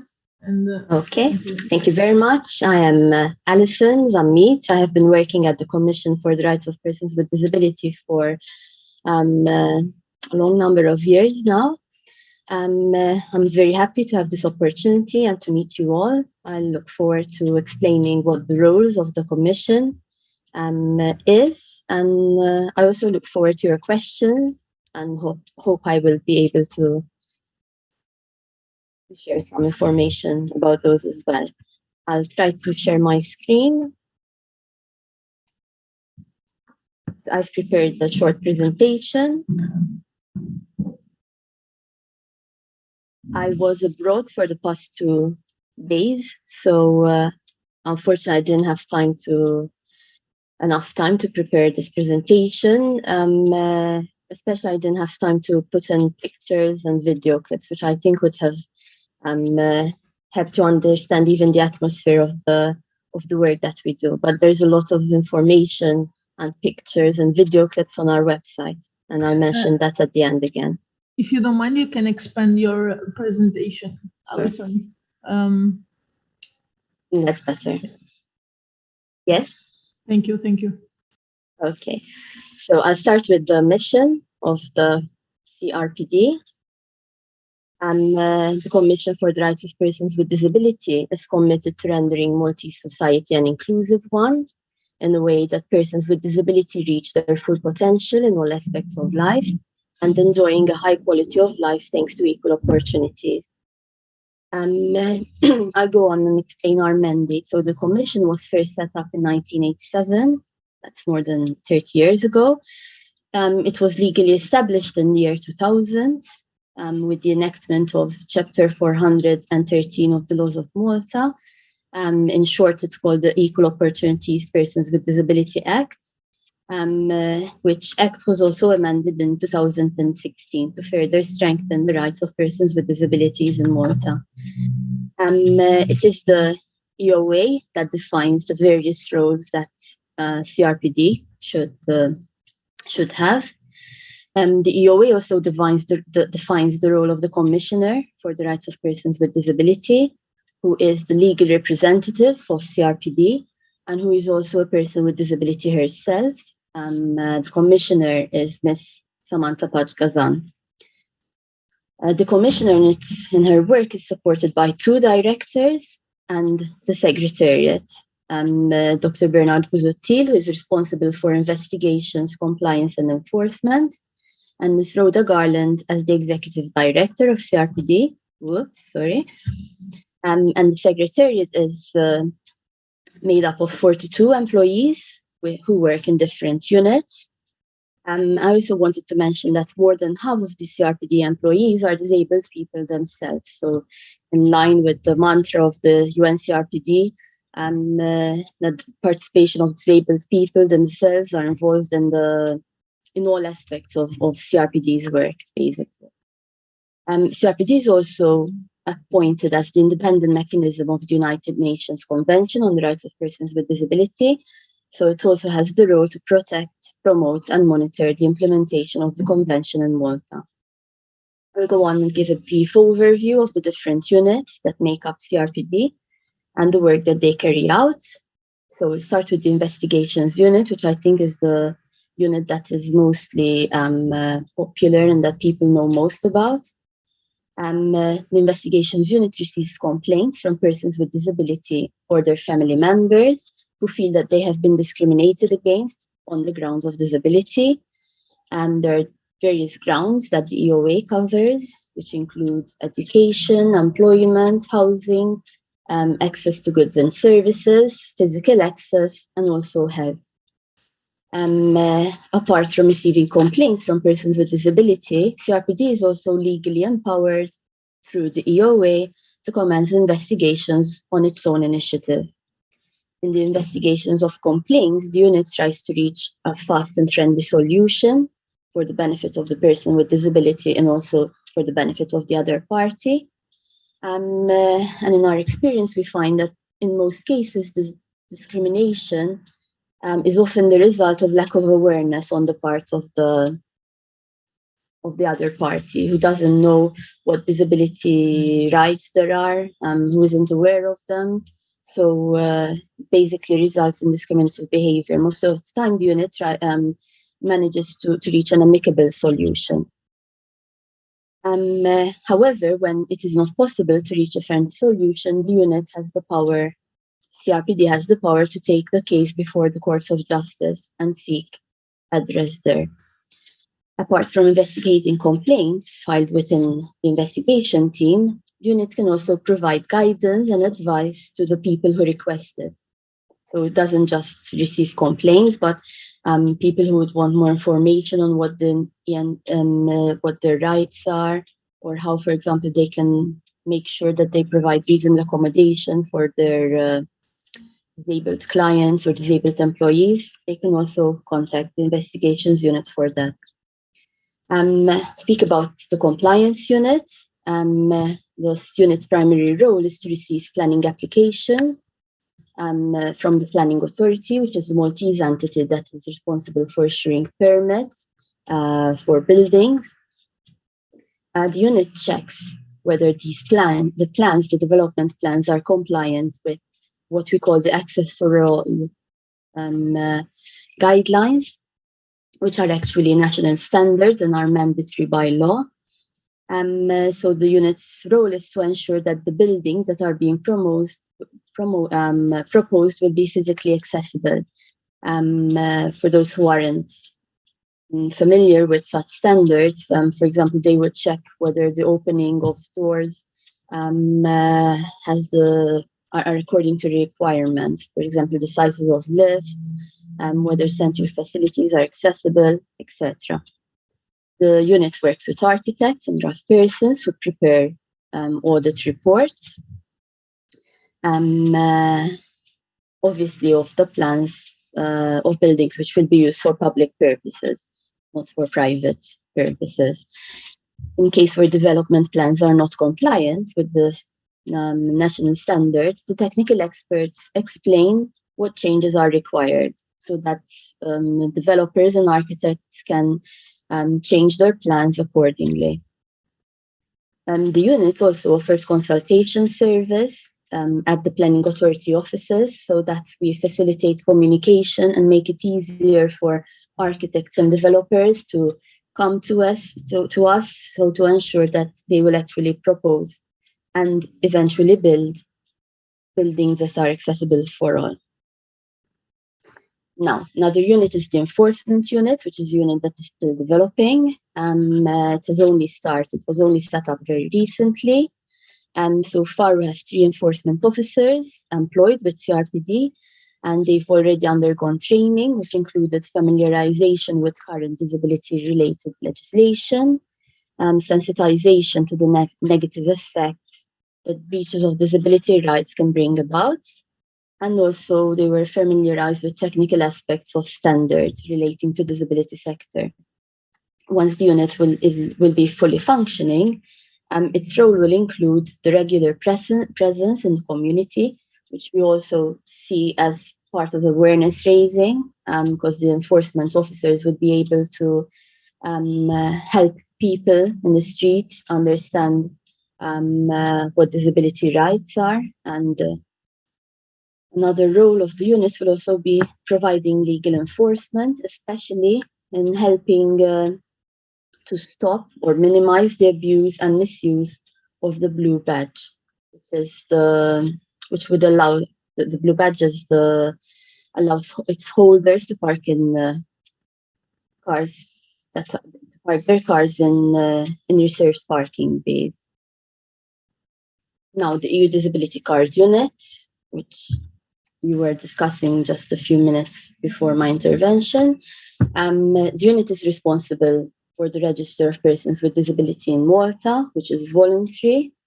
People can apply for a new disability card, which can be used to certify that they truly have a disability, and which also gives them access to certain services and benefits. From our experience, we find that people who have hidden impairments, who find this card very, very useful most of the time, because they can actually show that they have a disability and therefore they need accommodation, especially when they're traveling or at their place of work, or even in accessing different services. The EU Disability was introduced in Malta in 2017 as part of a EU-funded pilot project.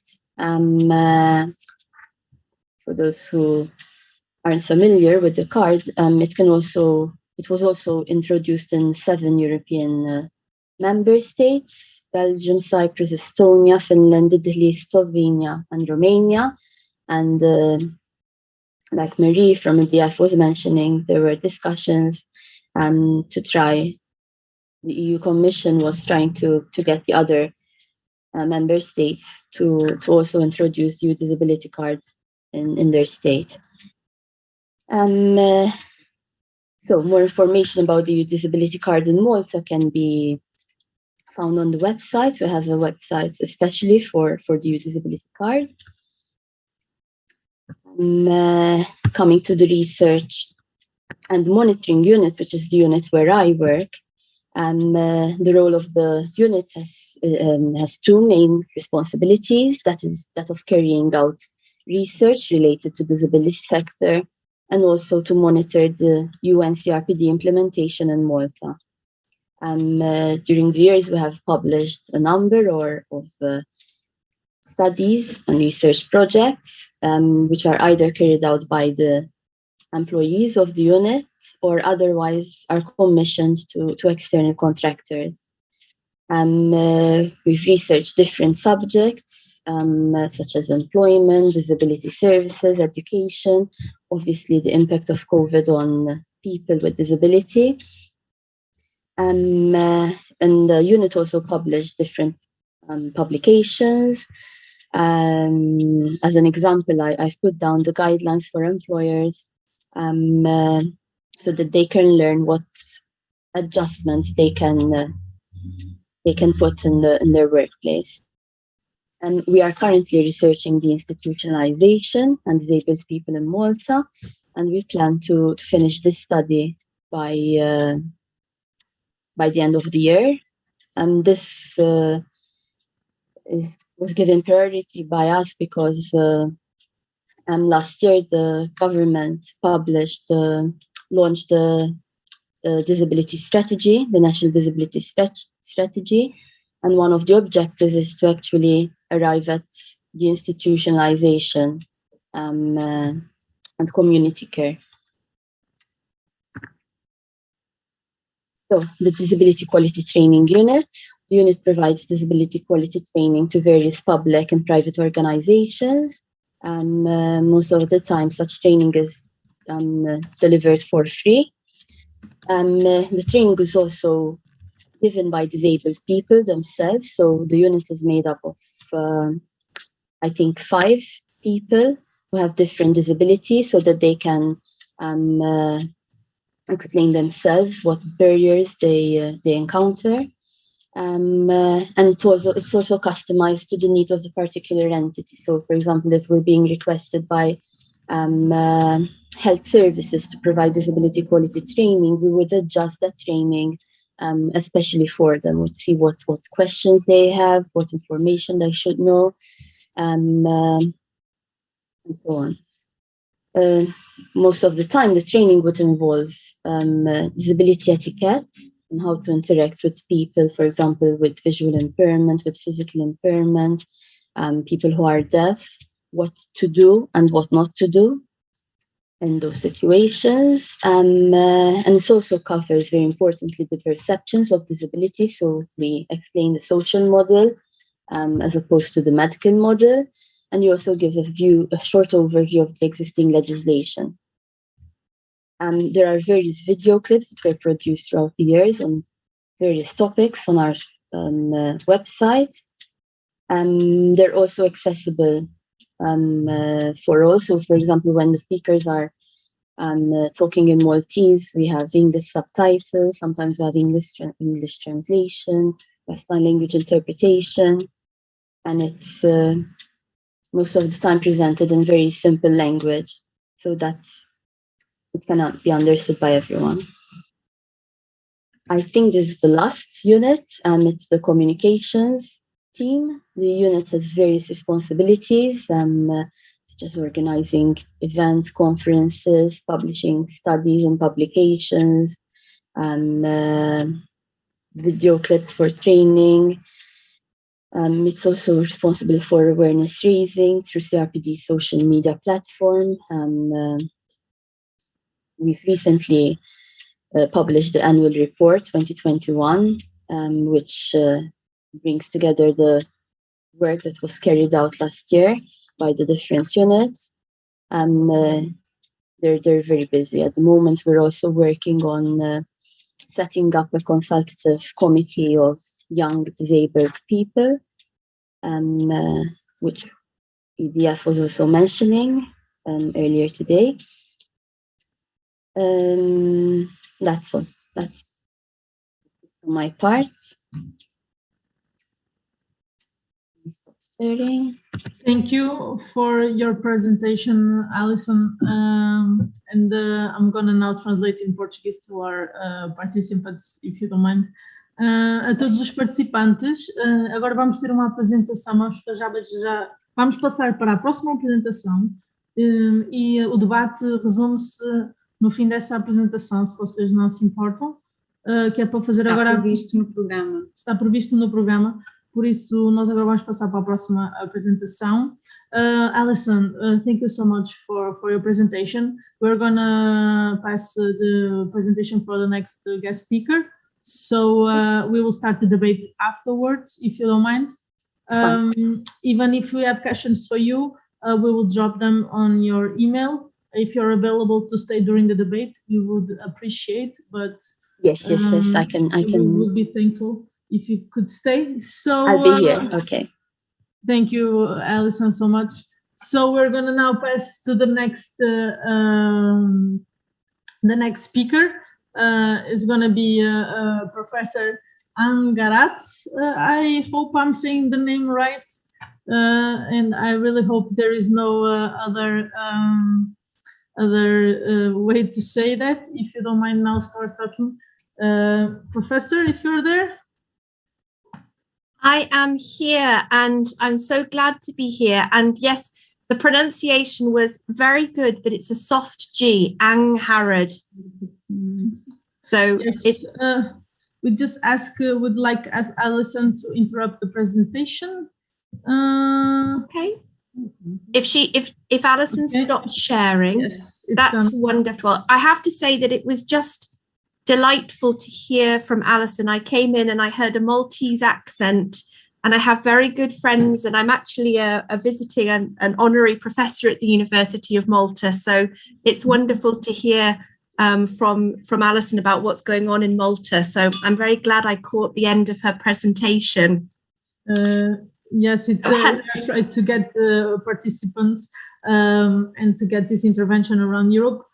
So if you don't mind, Professor, I'm going to introduce you to our Portuguese participants in Portuguese. Absolutely. Então, pessoal, nós temos aqui a professora de Sociologia Política e Inclusão Social, a diretora adjunta do Centro de Estudos sobre Deficiência da Universidade de Leeds, e a professora Angarad vai fazer a sua intervenção agora. Como eu já vos disse, o debate começa a seguir, por isso preparem as vossas perguntas. Professor, you can start your presentation, and thank you so much for joining us and for being part of this event. Now, my pleasure. I don't seem to have a button that allows me to share my screen. Are you able to make that work for me, please? Oh, share. Yes, I do. Great. Ignore me. Okay, thank you. Please ignore me. Don't mind. Oh dear. Right. If you press F5, you would be able to expand your presentation. Yeah. How is this? And how might I'm going to do this. Now, I will not be able to see any of you, but if anybody would like to interrupt me or let me know that something I have said is not clear, or you would like me to repeat it, please do. And can you say loudly so that I know that you're there? Is that okay? Yes, Professor, I'm going to translate that. Thank you. Se alguém tiver algum problema a nível de comunicação, por favor, que esteja à vontade de interromper e fazer essa referência. E pronto, a professora vai continuar a apresentação. So, yes, thank you, Professor. Okay. Do I need to keep pausing for you to be able to do translation for me, or how will we proceed? I think they are okay with the translation, so yeah. Wonderful. Well, I'm looking forward very much to hearing everybody's questions and to getting to know people a little, even on this online situation. So, greetings. It's wonderful to be invited to speak to you all. I work at the University of Leeds, which is in the north of England, in the United Kingdom. And I am the the joint director of the Centre for Disability Studies. And the first picture I've put on the screen, and I will audio describe images where they're important, where they're purely decorative, If it's okay with you, I won't describe them, but the first image is quite important because it's actually a picture of the main building of our university, which is called the Parkinson Building, and it's lit up for Pride in the colours of the Pride flag. And I just thought that this was a really lovely image to begin this presentation because it signals something that we're working very hard to achieve at the University of Leeds, and that is inclusion, proper, meaningful inclusion of all people with all identities within our academic community.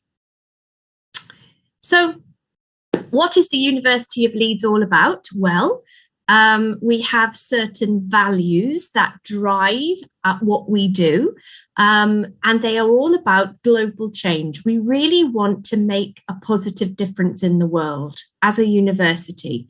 So we're what's called a values-driven university, and what we're trying to do is to harness, to take all the expertise that we have together as a community and feed that into our research and education in ways that allow us to help shape a better future for humanity. And we want to do that by working in collaboration with others. We don't think at the University of Leeds that all the expertise in the world exists within academia, within the what's called the ivory towers, this kind of rarefied world of academia. We recognize that there is a great deal of expertise out there.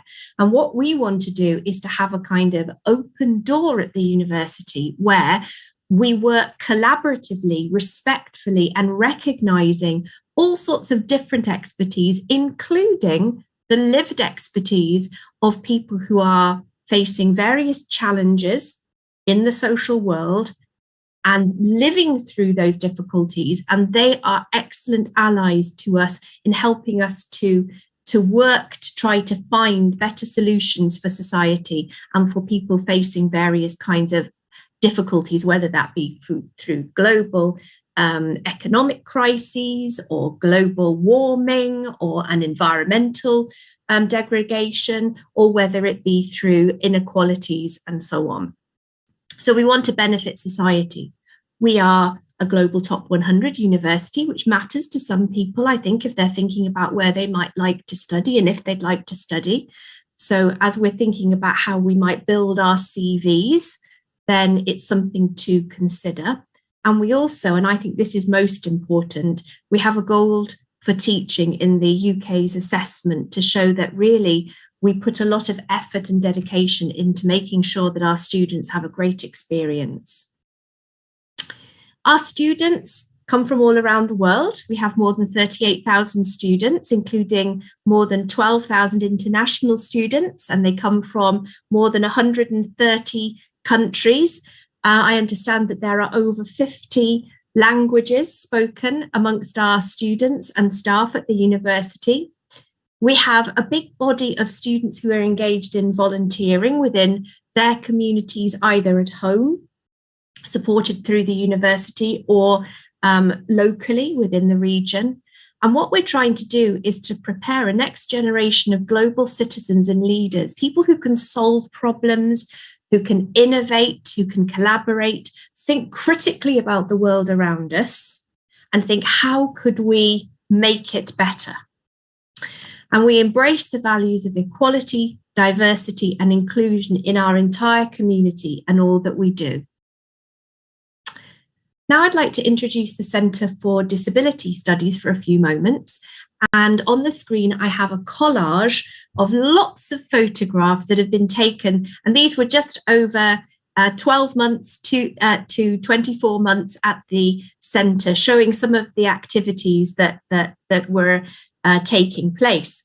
We were teaching, we were having seminars and visiting speakers. So there are pictures of events like that. We were receiving delegations from Taiwan and Zimbabwe, and there are photos of those events. We were talking at conferences, not just to academics, but also to professionals, be they teachers or social workers or policymakers, and there are images there. We were working on inclusive sporting activities that year in particular, and looking at how mixed ability sport might be a way of bringing together disabled and non-disabled people into leisure activities in really meaningful ways that break down barriers and move away from segregated, special sporting activities for disabled people, and instead think about how we can do sport in new, more inclusive ways. And there's a photo there of a group of mixed ability players playing a game of kinball. We have a picture of Anna Lawson and Luke Clements greeting visitors, again from Zimbabwe, and they're wearing some traditional costume that our students from Zimbabwe brought and gifted to the centre. And Anna and Luca are modelling those pieces of very beautiful, highly decorated clothing.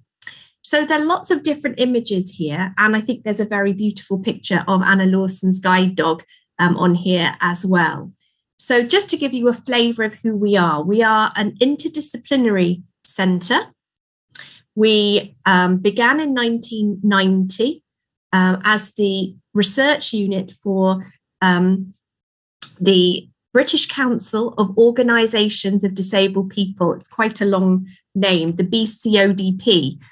Sadly, it doesn't exist any longer, but what it was a big umbrella organisation for other organisations that are run by disabled people for disabled people, so disabled-led organisations.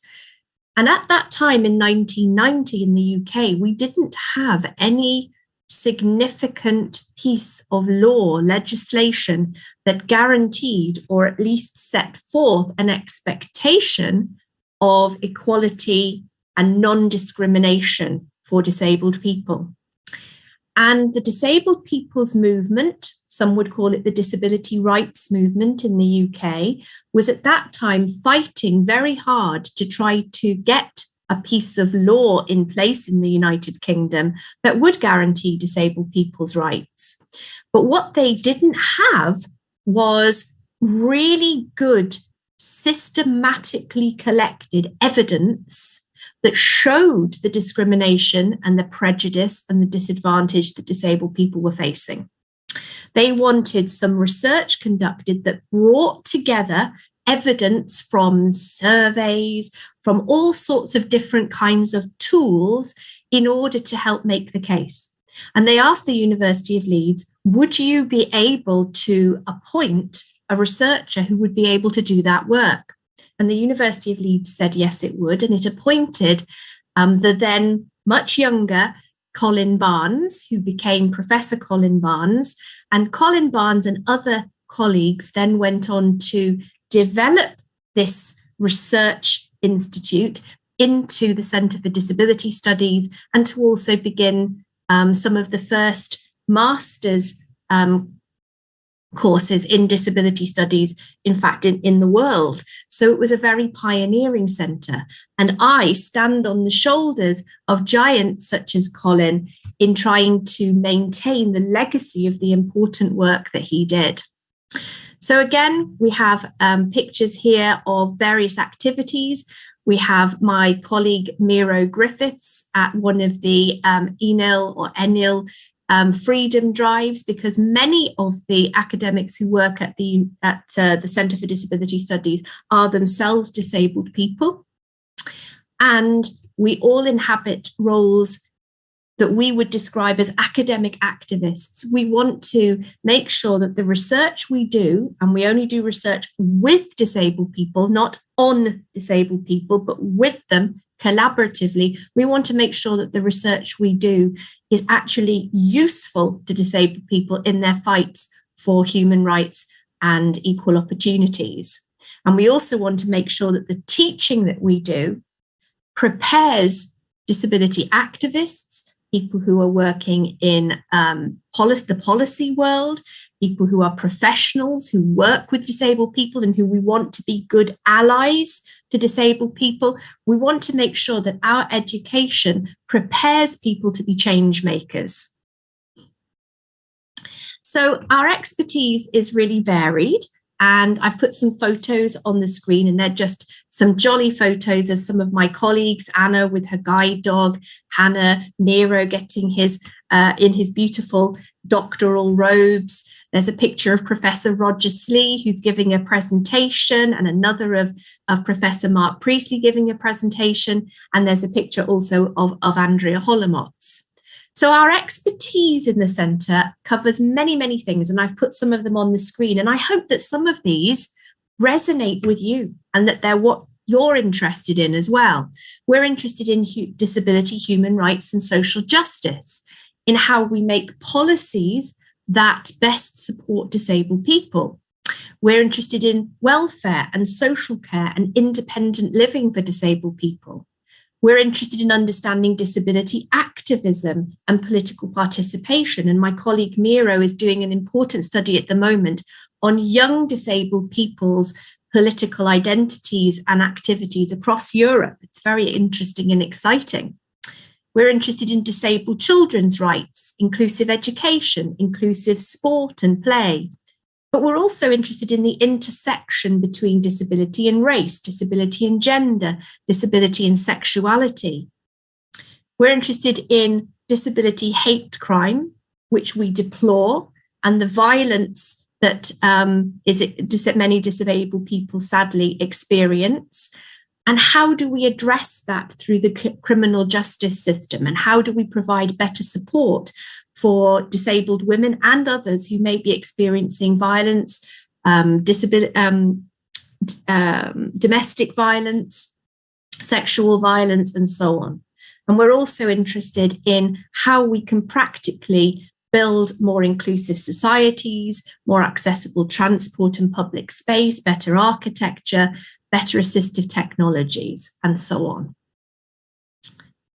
We have a really global network of contacts and friends and collaborators and alumni, which is wonderful because we get to be able to know what is happening all around the world to help us to monitor human rights abuses, but also to look at really good practice of where in the world things are changing, and so that we can amplify that message and learn about how inclusion is possible. Now, I was asked today to tell you a bit about a new set of courses that we are introducing. And we've been so lucky because we have been supported by the European Network for Independent Living, ENIL, who have been working as our co-producers, our collaborators in this, supporting us to develop a new suite, a portfolio of programs that you or people that you might know might be interested in taking. So I want to talk to you about this now, and these are online courses, postgraduate level. So after you've taken your first degree, your undergraduate degree, they would then be for people who want to study further. And we're going to be introducing a new, entirely online, so nobody would need to move to Leeds, perhaps move all their support systems with them. We know that that's really difficult for many people, and that many people would really like to come to study at Leeds, but they can't physically move to Leeds. And so we thought what we need is a new digital or online master's. So we're going to be introducing in 2023 a full master's. It'll be called a Master's in Science, an MSc, which will be 10 study units, which I'll describe in a moment, plus a research project that we would support students to design, conduct, write up, and communicate the knowledge that they gained on a one-to-one basis. So for their research project, they would receive one-to-one supervision, and they'd also be encouraged to work with non-governmental organisations, disabled-led organisations, or any other kind of organisation that might help take the knowledge from that research into practice and try to make a difference as a result of that research. If you didn't want to study for a full master's, or you wanted to work incrementally, first doing a certificate, then doing a diploma, we have some different routes that are shorter courses. So the full master's is 2 years, but instead you might choose to take a diploma, which is 18 months, which is all of the study units, but you don't have to do the research project, or a postgraduate certificate, which is 1 year of study, 4 study units and no research project. So there are different lengths of course that you could take with us. And if you didn't want to do the full master's, you could choose to do a certificate or a diploma in one of these 3 things: disability studies and human rights, disability studies and professional practice, or disability studies in education. The human rights course would be very suitable for somebody who is a disability activist or advocate. The disability studies and professional practice would be very good for someone who is concerned with human rights, but thinking about how they could work that through into their professional work and what they do. They might be a social worker, they might be a teacher, they might be an occupational therapist, but that's for people who are working in the professions. And then disability studies in education is for people who are particularly focused on how we can change educational systems to make them more inclusive of disabled people. So they may not be teachers, but they might be teachers, but they may also be people who work in lobbying organizations for disabled children and young adults, or they may be people who work in the policy world, thinking about how education can be changed to make it more inclusive, but that would be a really good course for them to take. Okay. I'd like to move on. Okay. So you'd be learning digitally. This is the new and trendy term for online learning or distance learning. Okay, so you'll see this popping up if you do any Googling. Digital learning is the buzzword at the moment. It means that you study online, and we have a bespoke platform that we are actually going to build so that we can make sure that it's as inclusive as it can possibly be. It's as accessible as it can possibly be, and that it takes into account the needs of people who are visually impaired, for example, or people who are hearing impaired. We know that people who have autism or identify as an autistic adult may have particular needs in terms of the way that the information is displayed and given to them. And so we'll be taking into account all of those needs as we build this platform. Will we get it perfect for first time? I don't think so. We're going to try our very best. But what we are going to be is very responsive and reflective. So we are going to listen to students and try to be incredibly responsive to their needs, to try to make this work for everyone. You would study one study unit at a time, so you can really concentrate on one set of issues and topics. You could then follow pathways on each topic that interests you. And the full master's, as I said, includes an opportunity for you to design and conduct your own applied research project with one-to-one tutor support. So what would you learn about? Well, you'd learn about these sorts of things. You'd learn about disability and inequalities all around the world. So this is not a course that is focused on the situation in the UK. It is not. This is a globally orientated set of programs and education. So we'd be looking at the different inequalities that disabled people face, obviously starting with poverty and socioeconomic inequalities, but thinking about the full range of barriers that disabled people face to their full participation in society. We'd be looking at how do we understand disability, the models and theories. The previous speaker was talking about medical models, or what we might call the individual model, that involves medicalization of the problem of disability, seeing disability as somehow residing within the individual, rather than understanding, as we believe, that disability is socially produced by the way in which societies, cultures are organized in ways that suit some mythical, so-called able-bodied person that actually work to exclude and disadvantage disabled people and also many other people as well.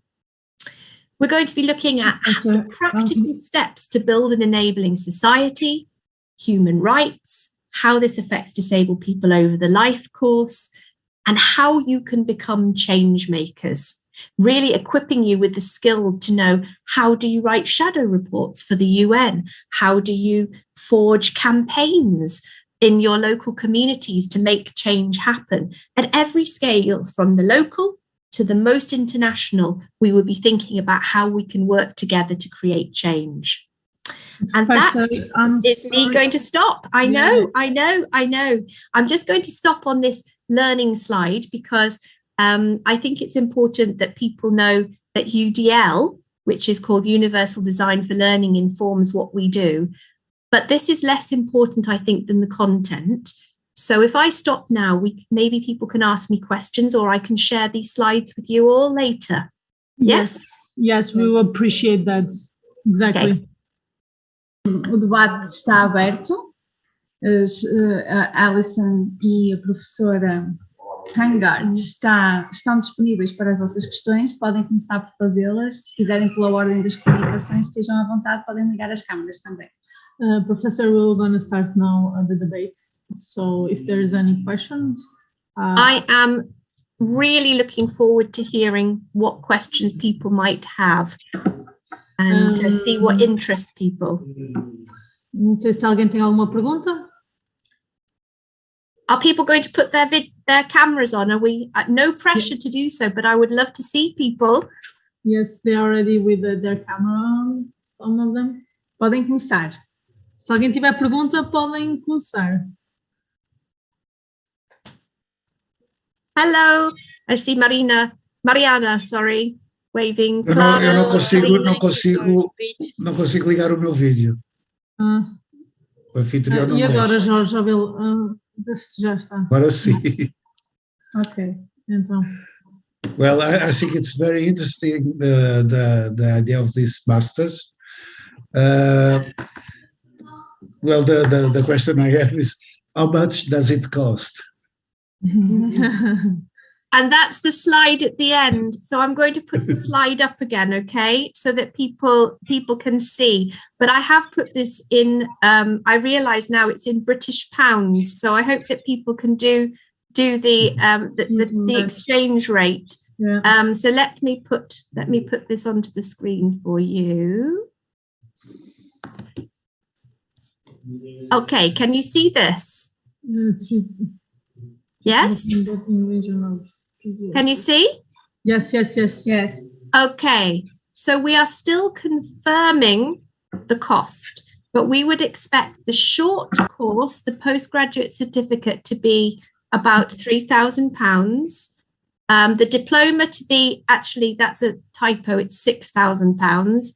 And the full MSc, £10,000. Now I'm going to come back to you and stop sharing and let me repeat that. So we would be expecting the certificate, which is the shortest course, to be about £3,000, the diploma to be £6,000, and the full master's to be about £10,000. Okay. Now, I have a question, Professor. Yeah, sure. Claudia. So now with Brexit, the UK is now in a situation regarding Erasmus Plus program in terms of mobility, since it's now a third country. It's not a program country now. Yeah. Sadly. Yeah, unfortunately. But is there some kind of possibility in terms of creating this bridge through Erasmus Plus, since it's part of our funding entity, to have the possibility of having Portuguese students at your university through this program, or is it a closed door? I'm not entirely clear how Erasmus Plus works, to be honest. Would it normally pay the fees for a student to? Exactly. It's something that it's really helpful whenever students want to go abroad. There is some kind of scholarship associated with the mobility. There was something that it's possible inside of some programs, countries, so around European Union. But now with the Brexit, we would like to know if there is still this possibility, and if there is some kind of possibility thought by the University of Leeds to implement this. Okay. Well, the answer to your question about Europe and the European funding is that at the moment, the relationship between the United Kingdom and any of the European funding mechanisms is unclear. Exactly. All I can say is that I voted to remain in Europe, which of course is not remotely helpful, but I mean it seriously. This causes me pain to say. I don't know the answer, but not because I haven't looked into it, but because there is no answer at the moment.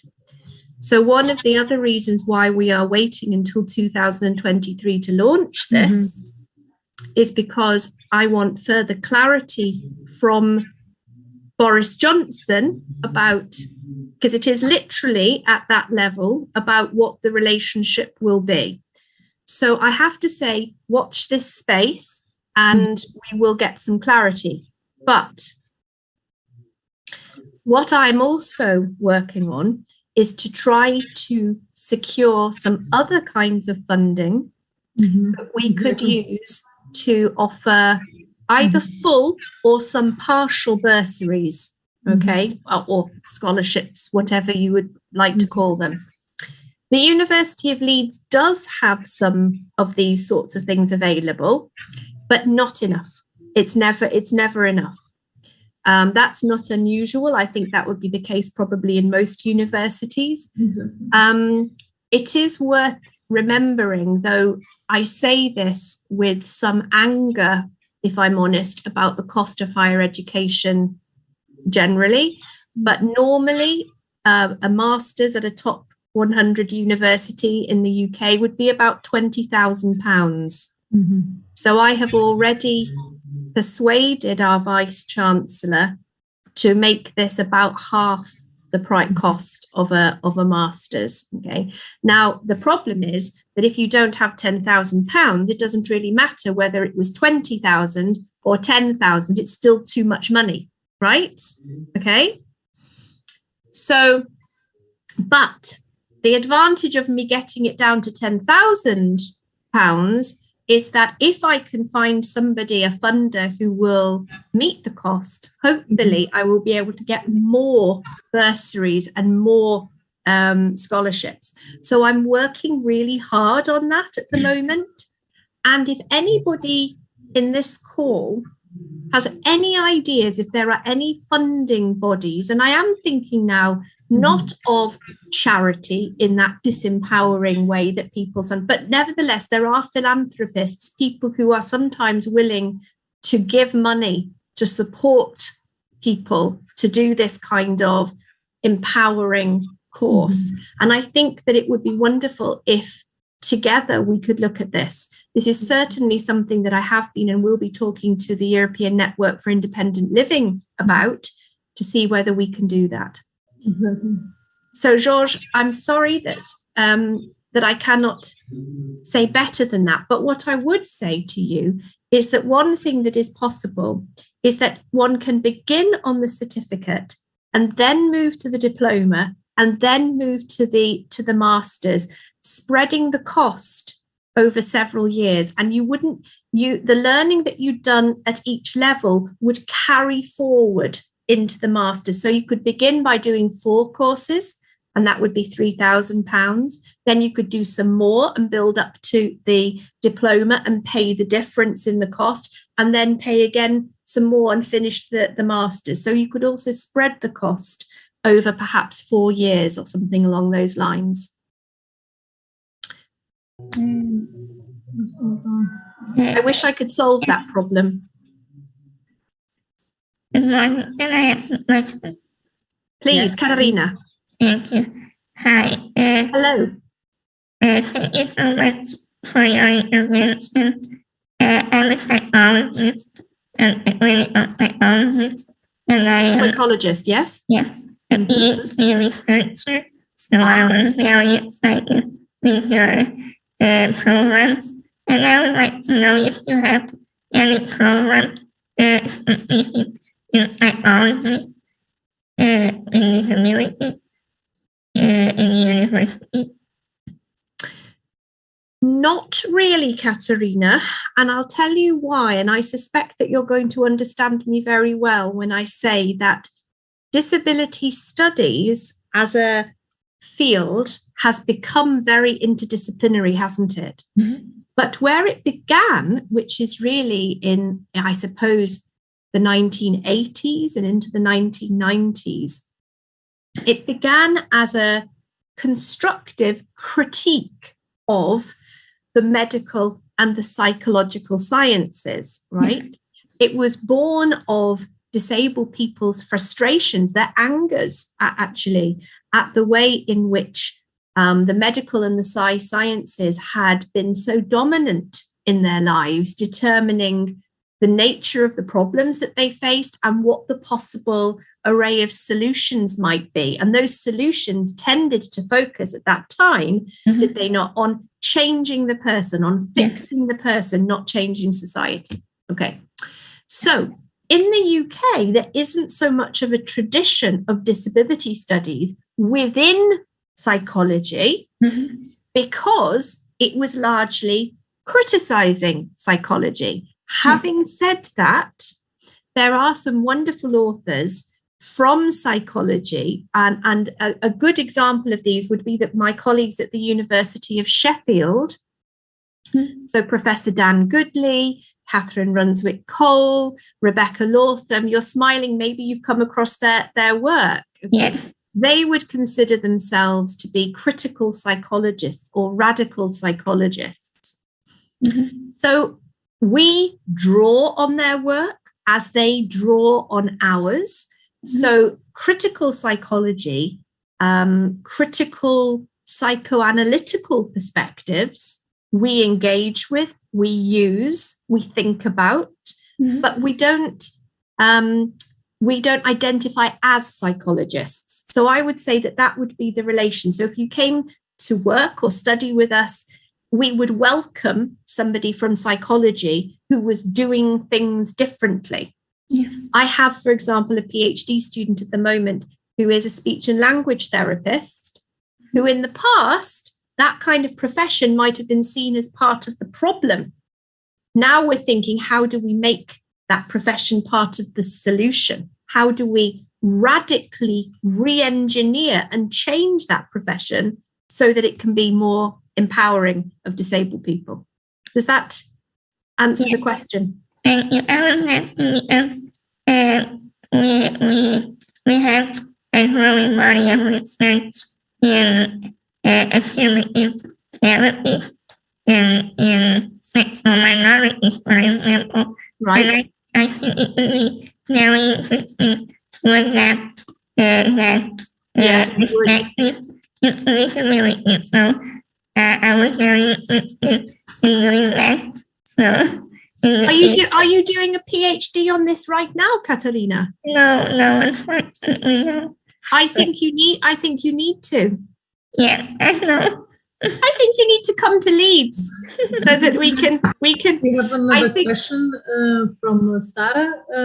Sarah. Hello. Hi.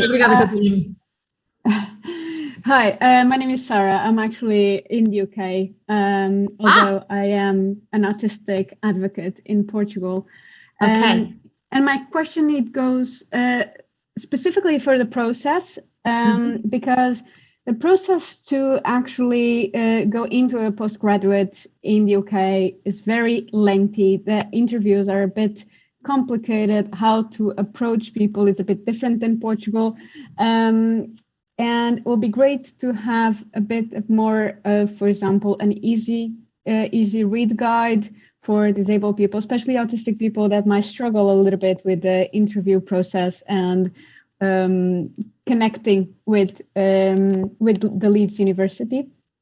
And another thing is mostly PhDs. If you're thinking about also opening the same kind of training, but in PhD, I already have a master's. I work in Cambridge University, and but the PhD, it's also the same issue with masters. There's not a lot of funding for anyone that is listening. There's actually one funding that I could find that supports disabled people to access postgraduates. They're not PhDs, they're mostly masters, but if you want, I can also, if someone wants it, I can send you. But it's mostly, how can we actually improve access to especially underfunded people like disabled people? How can we open not only just masters, but also PhDs for us to have access to postgraduates and a doctorate into a place where we can self-advocate and increase representation in an industry that it's still very full of non-disabled people. It is, Sarah. You're quite right. Okay, so hang on. First question, which is about the application process. Well, I'm very delighted to say that it is not usual, in fact, not most people would not have an interview for an application for a master's or a postgraduate course at the Centre for Disability Studies. Okay, we mostly go on people's educational attainment and the entry requirement. Now, again, what I suggest is that if colleagues who've organised this are willing to share my email address, that one thing is that you write to me if you'd like to have further conversation, because we can just have outside of today, which is quite short, we can talk about all of these things. But the entry requirement is normally what we call in the UK a 2-1, which is a good degree. It's not the highest degree qualification that you can get in the United Kingdom. It's not an unrealistic expectation. It's usually a 2-1 in a relevant subject area, and relevant is very broad: humanities, social sciences, or social work or health sciences, education, many other subjects. But if you don't have that grade of degree, or you have a different kind of degree in biology or something like that, or IT or business or something, then we will still consider your application seriously, and we can be flexible on that. Then you might be asked to have a short interview with someone like me, just to understand your motivation, why you want to do this, what kind of other experiences in your life you may have that you would bring to your studies, and which would give us confidence that you are going to be the sort of person who could flourish and really enjoy this study. So, Sarah, I will make sure that we have clear instructions. I will make sure that the process is as smooth as possible, that it doesn't take ages, because it shouldn't take ages. All right. So good instruction to me. I will go and make sure about this. PhDs. We have loads and loads of PhD students in the Centre for Disability Studies, okay, about 30 to 40 of them at any given point. I have 10 PhD students myself, all of whom are working in disability studies. It's a very thriving, exciting community, and people love it. They find it personally very empowering, but also we have students who are in academic jobs or in research institutes, or who have gone to work for governments all around the world. So also we have this great network of people who we are their kind of home, if you like. And once you join the CDS, you never leave. We don't lock you in. You can leave, but we like you to stay in touch with us. There are many types of funding available for PhDs. Oftentimes you have to write a really good proposal. What's an idea for some research, basically. But what we're very happy to do is actually work with a student to help them to write a really good proposal. Can we guarantee that they will succeed?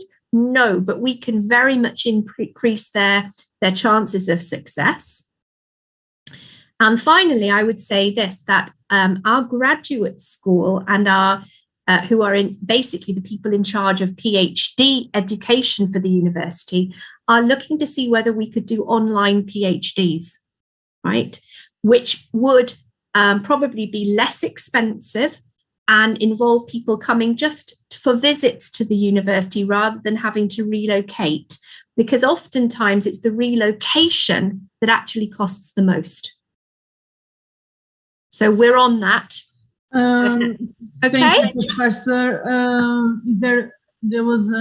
Estamos bastante atrasados. No questions for Alison, I think, for the Alison presentation. So we are going to move forward for the next guest. Vamos ahora a tener professora Carmen.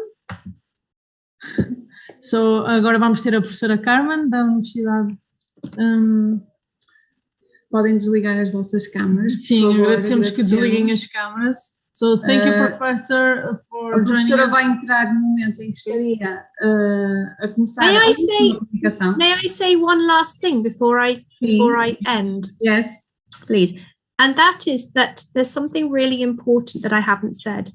And that is that we are developing these postgraduate courses collaboratively with the European Network for Independent Living. And at the moment, they are looking for people who would like to take part in some focus groups. And the aim of those focus groups is to ask people like you, what would you like to learn on such courses? What would be the most useful kind of educational experience that we could give to you? Because what we want to do is to design courses that are suitable for today's activists, advocates, allies, so that we can become change makers together.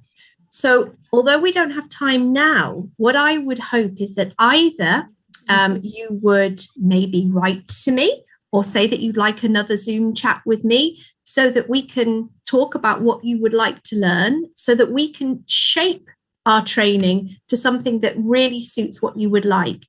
And I will also promise that I will work very, very hard on the funding issue. Okay? I promise you I will work as hard as I can to try to find ways to get some funding to lower the cost even more of studying with us. That's you heard it here. I promise. Thank you, Professor. We are all trying to be part of the change. So let's. I know, that's right. Okay, I think I better go. I've taken far too long, haven't I? You've all been very patient. Thank you. Thank you, Professor. Thank you. Então, agora vamos começar com a próxima apresentação da professora Carmen. Eu não sei se a professora Carmen já está aí disponível. Sí. ¿Sí? ¿Escucháis? Sí, sí. Genial. La cámara. Ahora? Agora vamos interromper as câmaras, pessoal. Peço-vos a todos que interrompam as câmaras e o vídeo para deixar então a intervenção. Pero Sofía, antes de poner vídeo, quiero hacer una pregunta a todos. Sí. ¿Vale? ¿Ya? Quiero saber si algunos de los que están presentes subrayan libros. Cuando estudian, subrayan los libros. Que lo pongan en el chat o que lo digan. Podem responder quem é que sublinha os livros quando leem. Sí. A Mariana. Mariana. Entonces, Mariana, sí. ¿Alguien más? E quem mais? A minha irmã também, a Sofia também. Eu também. O Jorge também, a Catarina também. Mas agora sublinho mais no computador. Mais no computador. A Vanessa também diz que sim. Sí. Ya. Vale. Vale, ya vale. Entonces, Clara. Otra pregunta. ¿Consideran que esto es una práctica inclusiva? Vocês consideram que isto é uma prática inclusiva? A questão de sublinhar. Qual é a vossa opinião, grupo portugueses? Não sei, para mim facilita a leitura, mas os meus sublinhados não seriam importantes para outra pessoa, se calhar. ¿Puedes traducir, por favor?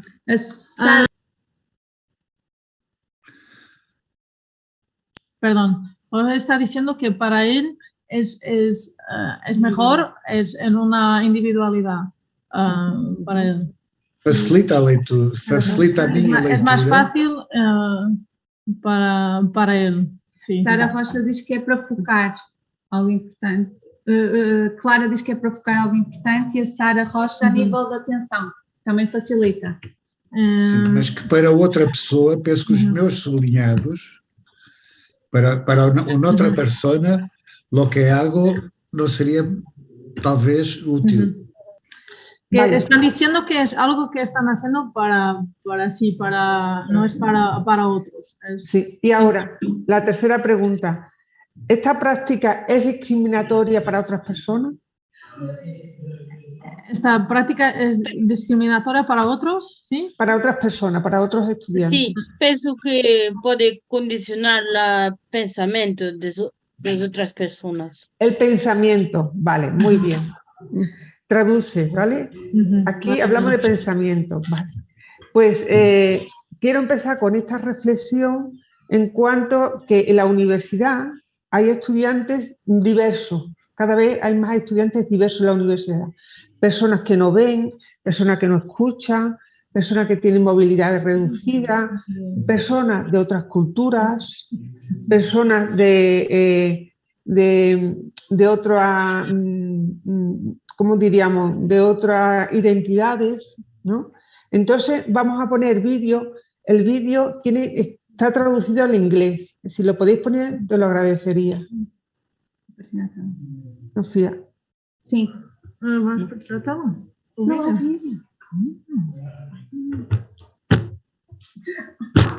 mío. Estamos à procura. Não sei se nos estão a ouvir. Ok. Te lo envío de nuevo el vídeo, el enlace. Onde é que nós usamos? Solo un momento, profesor, que ya lo voy a compartir. Nós já o tínhamos aberto, mas fechamos. Sim. Está aqui, espera um pouco.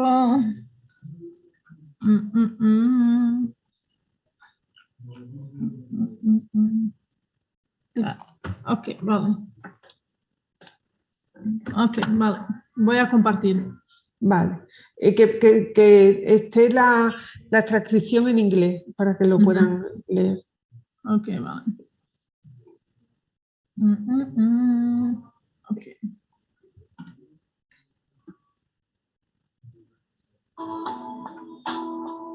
Genial, se escucha. ¿Conseguem oír? Sí, sí. ¿Sí? Gran parte de la información cotidiana está contenida en los textos en papel.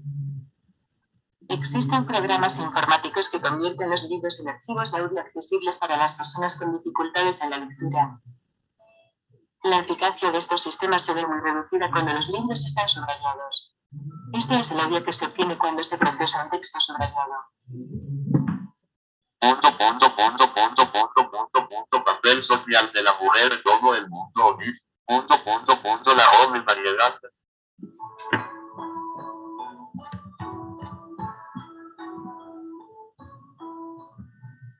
Yo mi conocimiento de la campaña de Si tú subrayas yo no leo, pues me ha llevado a apoyarla porque precisamente como en mi condición de no está en inglés. Sé las dificultades que eso genera para determinadas herramientas de accesibilidad que nosotros utilizamos, como son los reconocimientos ópticos de caracteres, los OCR, que convierten las imágenes en texto legible tanto para un dispositivo móvil como para un ordenador, y la conversión de ese texto legible en audio para que yo pueda acceder a la información, ¿no? Básicamente lo que haría sería sacar una foto y que esa foto el dispositivo en cuestión lo transforma en audio para que yo pueda acceder a él.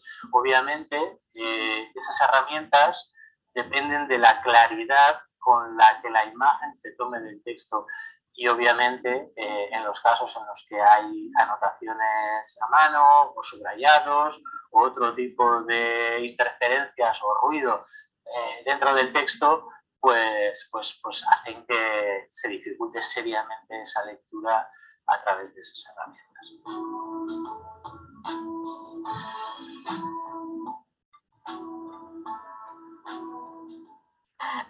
Esta campaña la creamos en el 2010 por necesidad. Teníamos muchos estudiantes con discapacidad visual que nos pedían que les ayudáramos porque cuando iban a buscar el material bibliográfico que le mandaban los profesores y las profesoras, estaba subrayado. Entonces nos empezamos a dar cuenta que era realmente un problema, porque cuando nos llegaban a nosotros teníamos que escribir el libro entero. Había códigos que utilizaban la mayor parte de las páginas. Es como si nosotros estuviéramos escribiendo ese libro. Claro, no podíamos, nos dimos cuenta que nosotros no podíamos asumir ese trabajo porque necesitaríamos mucha gente solamente para el escaneo y hacer el libro accesible. Y vimos la necesidad y se nos ocurrió, pues vamos a hacer una campaña en la universidad en colaboración con las bibliotecas para que los estudiantes, aquellas personas que subrayan los libros se dan cuenta de las barreras que están creando en muchas ocasiones sin darse cuenta. Y hace ya unos cuantos años, Toño y Durán, de la OPD y yo, se nos ocurrió esta campaña de subrayas yo no lo leo, porque vimos que había un gran problema con los subrayados en los libros de texto y los escaneados para las personas con discapacidad visual o las print disabilities que llaman en inglés, ¿no? Porque no solamente es una cosa que afecte a discapacidad visual, que es lo más evidente, sino también puede afectar a trastornos del aprendizaje, a dislexia y otro tipo de personas que tengan problemas al acceso a estos.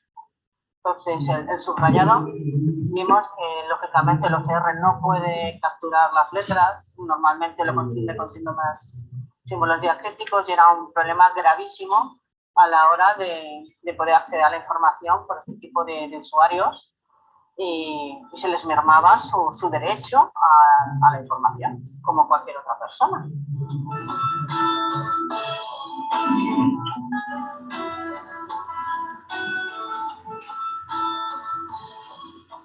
Tengo una discapacidad visual y considero que la campaña Si tú subrayas yo no leo es una campaña principalmente de sensibilización y de hacer que la gente sin discapacidad se ponga en nuestra piel y hacerles comprender que si hacen este tipo de cuestiones nosotros no tenemos acceso a los libros, ya que se nos, o bien, como decían compañeros de dislexia, a ellos les descuelga completamente ver para los subrayados o bien para nosotros, utilizando nuestros métodos de lectura como herramientas como telelupa, directamente no se ve, nos pone otra pantalla. Estuvimos dando vueltas a qué podíamos hacer y empezamos pues hace ya no me acuerdo, 5 o 6 años por lo menos, a hacer una campaña por el Día Internacional de Discapacidad en diciembre, con carteles, con páginas, difundiendo por la biblioteca, difundiendo en las aulas.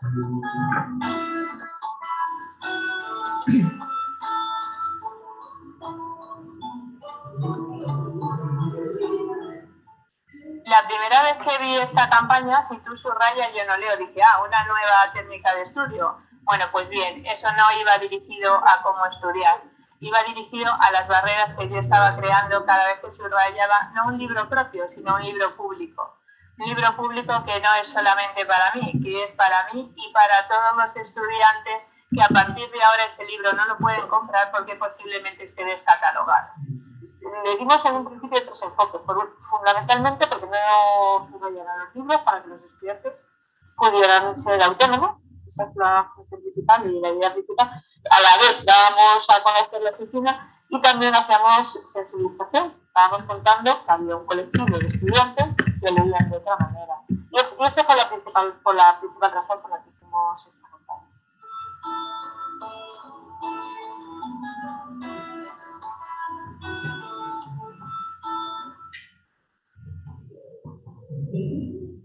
creo que tenemos que hacer un cambio de mirada y, como dice Dyer, cuando cambia tu forma de mirar las cosas cambian. Es un derecho para los estudiantes el poder desarrollar su vida académica en las mejores condiciones posibles.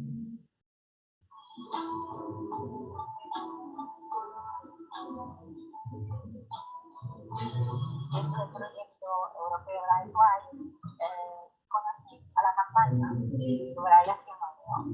Y claro, me llamó mucho la atención y pensé que era un proyecto interesante y también que era fácil de exportar. Porque nos costaba mucho y que te daba la oportunidad de llamar la atención sobre temas interesantes y, digamos, que no es solo el derecho a la lectura, que claro, para un bibliotecario no es solo, es muy importante, pero también porque se refiere a eso, al contexto de las barreras inconscientes, es decir, hacemos actos diarios muy normales y corrientes sin darnos cuenta de que vamos creando barreras. Cuando vi este proyecto para las personas ciegas, me pareció muy importante porque nosotros como estudiantes, pues si podemos ver, realmente no tenemos como esa sensibilidad, como que realmente no tenemos en cuenta las otras personas que no pueden ver y pues andamos subrayando o de alguna manera dañando los libros para ellos. Yo soy actriz y represento Bodas de Sangre, Don Quijote de la Mancha, El Sueño de una Noche de Verano, y todas estas obras están en los libros. Los libros son la cultura y es importante que todos leamos un poco para que podamos aprender a leer.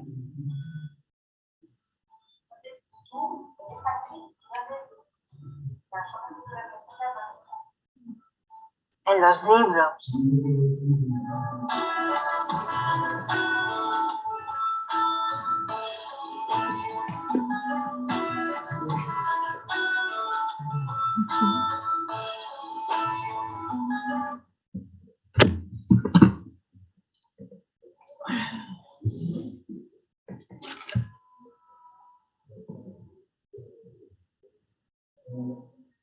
Profesora, tiene el micro, no está ahí conectado. Gracias.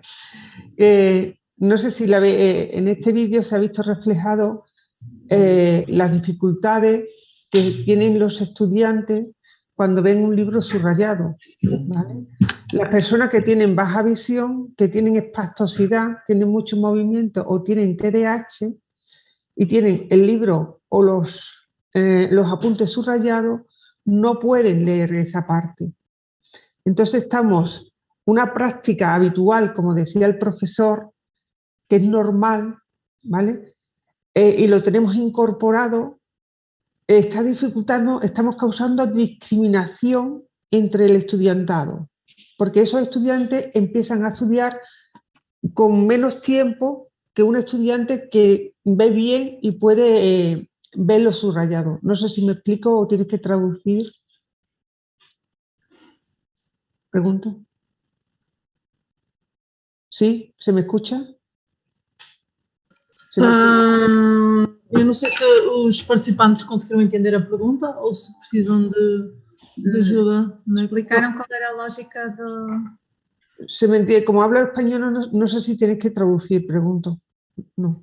No, vale. Nosotros comprendemos. Vale, genial. Sí, entonces, en general vamos compreendendo. Sí. Vale, genial. Entonces, las jornadas están... Queria-lhe que resumisse, por causa das questões de tempo, para intentar hablar, para cerrar la... Sí, ya cierro. Para cerrar, estas jornadas las habéis denominado semillas de cambio, ¿no? Nosotros en la Complutense sembramos una semilla, ¿no?, de sensibilización de no subrayar. Y ha ido a Génova, ha ido a la Universidad de Miño, ha ido a Colombia, y cada vez hay más conciencia de no subrayar para que no haya desventaja social y académica entre el estudiantado. ¿Vale? Esa es la reflexión. Muchas gracias. Agora, o debate vou informar os participantes que o debate será feito depois da intervenção do último orador, que espero que esteja a postos para começar. Muchas gracias. Muito obrigada. Vamos Se puder aguardar. Vamos ahora a empezar la última intervención.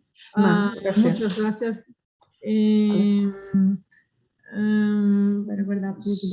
Se puede después intentar hablar en el final. So now we have our last guest speaker, Adolf Hatska. I don't know if you're available and already ready to start. I so am. You have the mic on. Yeah. And asked you now to start your video sharing. Yes. Yeah, here I am. Hi. Yeah, good afternoon, everybody. Good Can afternoon. you hear me all right? Here is still morning, I think. This is the amazing part about being around Europe. Is We we are have ahead different of time you. zones. We are ahead of you. But I understand you can hear me now, right? Yes. Yes, Okay. I think so. I can translate now and ask the participants if you don't mind. Está toda a gente a conseguir ouvir o nosso convidado? Ou tem problemas com o Sim, volume? está-se a ouvir bem. Está-se a ouvir bem? Pronto. So, dear Adolf, let's start your intervention, and whenever you feel ready. No. Thank you for inviting me, and I'm particularly pleased to recognize a well-known face, George Falcado. We've been knowing each other since the 1990s. In my presentation, it will be very informal. I will talk about, to some extent, about my life, what I've been doing.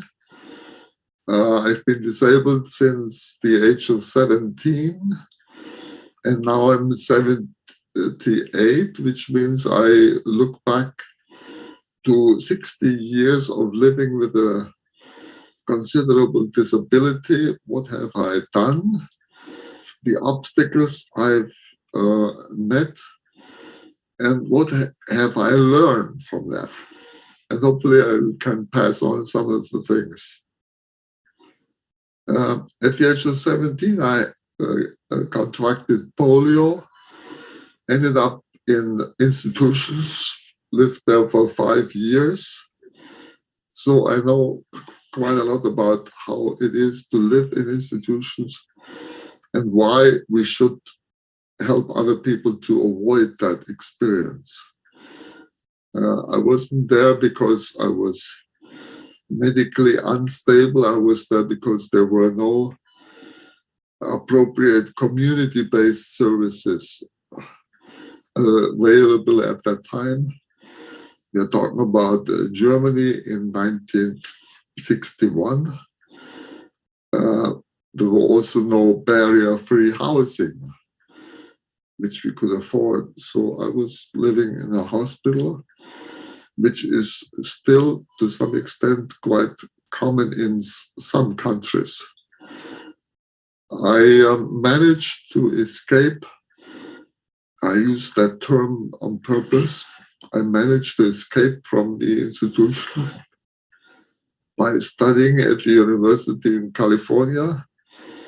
I had received a scholarship which enabled me to move from Germany to California all by myself and hire personal assistants who helped me throughout college, get my university degrees. I worked my way up to the PhD level. After that, I moved to Sweden and got myself a job as a researcher at the university. I'm married. My wife and I fought 4 years in court for the right to adopt a child because I was not seen as fit to be an adoptive father in Sweden. It took us 4 years to get that right. And we were able to adopt our beautiful, nice, lovely daughter in Costa Rica, which did not see any problems in me as an adoptive parent. I served on several organizations. For example, I was the founding chair and founding director of the European Network on Independent Living. I started up the Stockholm Cooperative on Independent Living, which was one of the first, if not the first, user cooperative for personal assistance. And I imported the independent living movement to Scandinavia. I was serving also on the board of the Swedish Disability Ombudsman. And I started up and headed until 2017 the Independent Living Institute here in Stockholm. So, what have I learned throughout these years? Well, when you're disabled and you're dependent on other persons for help with the most basic things in life and with just about everything you want to get done, you learn easily that this is very difficult. That in most countries you are dependent on your families, or you end up in an institution where you basically are marginalized, where you are not taking part in the community, where you are not counted on, where you are a spectator but not a participator. Just like watching television, where you see other people live their lives and yourself, you don't have a life. That's my view on institutions. So, what have I learned? If you want to live as normal a life as possible, you have to work very hard. As a person with disability, you have to work twice as hard, at least to achieve the same things as other people take for granted. If you look at yourself as a victim of circumstances, of other people's ignorance or disinterest, if you look at yourself as a victim, you are in bad shape, because as a victim, as a passive object, you rob yourself of the possibility of changing things. Try to see yourself as the motor. Try to see yourself as the person in the driver's seat. You have lots of means left to influence your life. Try to use all these instruments that you still have. And if you want to change things, we all want to change things, I'm sure. If you want to change things, try to find the help of other people in the same situation. If you're 2 or 3, they have the same ideas, the same commitment, you can achieve a lot of things. It's incredible how much you can achieve. So don't put yourself in the victim role. put himself in the driver's seat. When you want to change things, it's not enough to point out that some things are wrong and unjust. You have to have facts and figures. The more you investigate your case, the more you work on making it plausible, make your case illustrated, the better you will be able to convince other people, the better they will understand the problem. When you point out the problem, this is not enough, I would say. You will get more success if you also point out the solutions. Because if we rely on the ability of, let's say, authorities, public employees, politicians, if we rely on their ability to see the problem, understand it, analyze it, and come with solutions that meet our needs, we will be disappointed. Because these people who have not the same experience of the problem as we, they have no possibility to understand the issue in the same way. It's very rare that you meet people who really understand.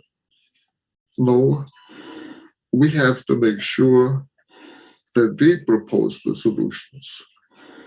It's all too often I observe disabled people complaining, pointing out the problem, and then hoping that somebody, some white knight, some salvation will come from somewhere, from a higher office, and solve the problem for them. That's the easy way out, and it will not succeed. We have to work out the solutions. And the best things I found is to work through pilot projects. Try to get a number of people who have the same problem. Try to get some public funding for this limited number of people and say that we want to propose a way, we want to show how it works, we want to evaluate it so that we can see what has been going good and what has been going wrong. I did this many years ago here in Stockholm with personal assistants. We noticed that the public system of providing community-based services from the local government was working very poorly. It did cost a lot of money to the taxpayer, but we, the users, did not receive much services. It was very limiting to our lifestyle. We could not, for example, choose who was to work for us, at what time they would come. They would only work in our homes. So if we needed a lot of assistance, we were basically under house arrest because they couldn't follow us outside into the community, to the university or to work. So we proposed to use the same money, but arrange it ourselves that we, the users, we were 22 persons, we would organize the whole thing. We would recruit and hire and deploy our own personal assistants, train them the way we found it necessary. We would do the scheduling and the supervising. And we demonstrated that in a pilot project for 2.5 years, received a lot of positive public opinion. The media covered our experiment. We had a scientist following the project and documenting it and evaluating it. And the results were very positive and eventually led to a change in the national law in Sweden, so that everybody who would be eligible for the personal assistance would receive these services. Direct payments from the government to our pockets, so we could employ and pay personal assistance that we choose. That was a very successful pilot project, and I've been doing several projects like this after that, and can highly recommend this as a method, because other disabled people will see how it works, they will observe, they will get interested, and the public will see the differences. We had a lot of attention on us, and I've been noticing how people flourished in their lives because if they had personal assistance, they could move out of their parental homes, they could move out of institutions, they could meet people, make friends, formed families, went back to education and got jobs. It did a lot of good things because of the pilot project. This was an initiative from the users themselves, but not from the top down, not from politicians, not from public employees. No, it was from the users themselves. This is the important thing. But we couldn't have done it, I couldn't have done it by myself. We had to be organized. We had to form a group. So whenever you want to change things, look around for help through groups. The more you are, of course, the better, but it's enough if just a few of you who work hard, are committed to the same ground, work together. It's incredible how much you can achieve. It's sometimes not, it's quite often not useful to join and work for organizations for disabled people. You know the difference? The organizations of and by persons with disabilities, and the organizations for persons with disabilities. The organizations for disabilities have hardly anybody who is employed there who has a disability themselves. These are often well-intentioned, well-meaning persons who project their values and ideas onto us, how we should live our lives. They think they know best what we need. Sometimes they don't even listen to us, just do things for us. In those organizations, it's very difficult to achieve positive results. So it's much better to start your own organization together with other people. Now, to continue on the point, how to work for change. The obvious thing is that we have to have tools. I said we have to organize ourselves, and we have to be able to provide the arguments. We have to educate ourselves.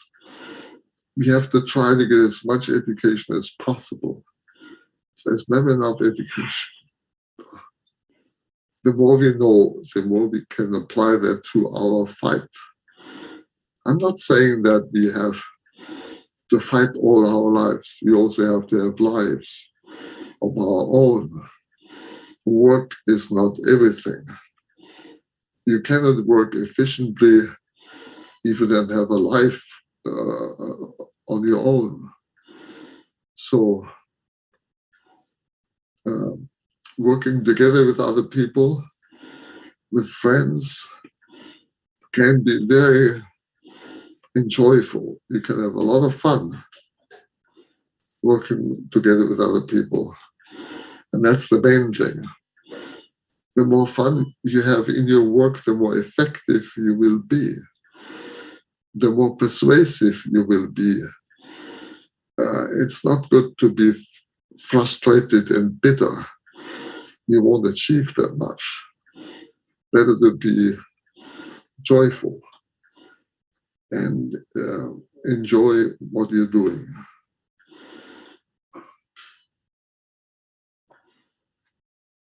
It's difficult to summarize 60 years. As you noticed, I'm looking for words. And at this point, maybe I could invite some questions. Okay, thank you, Adolf, for your intervention. Amazing. Amazing, I'm going to connect my Acho que podem ligar todas as câmaras. Sim, convidamos toda a gente a ligar a câmara para finalizar este evento com uma última discussão. E se tiverem algumas perguntas para os nossos últimos convidados, a professora Carmen e o Dr. Adolf. Não está a deixar ligar a câmara. Não? Não. E Paula, professora, peço desculpa, é que nós às vezes... Agora já deve dar, professora? Liguem todos. Okay. Thank you so much.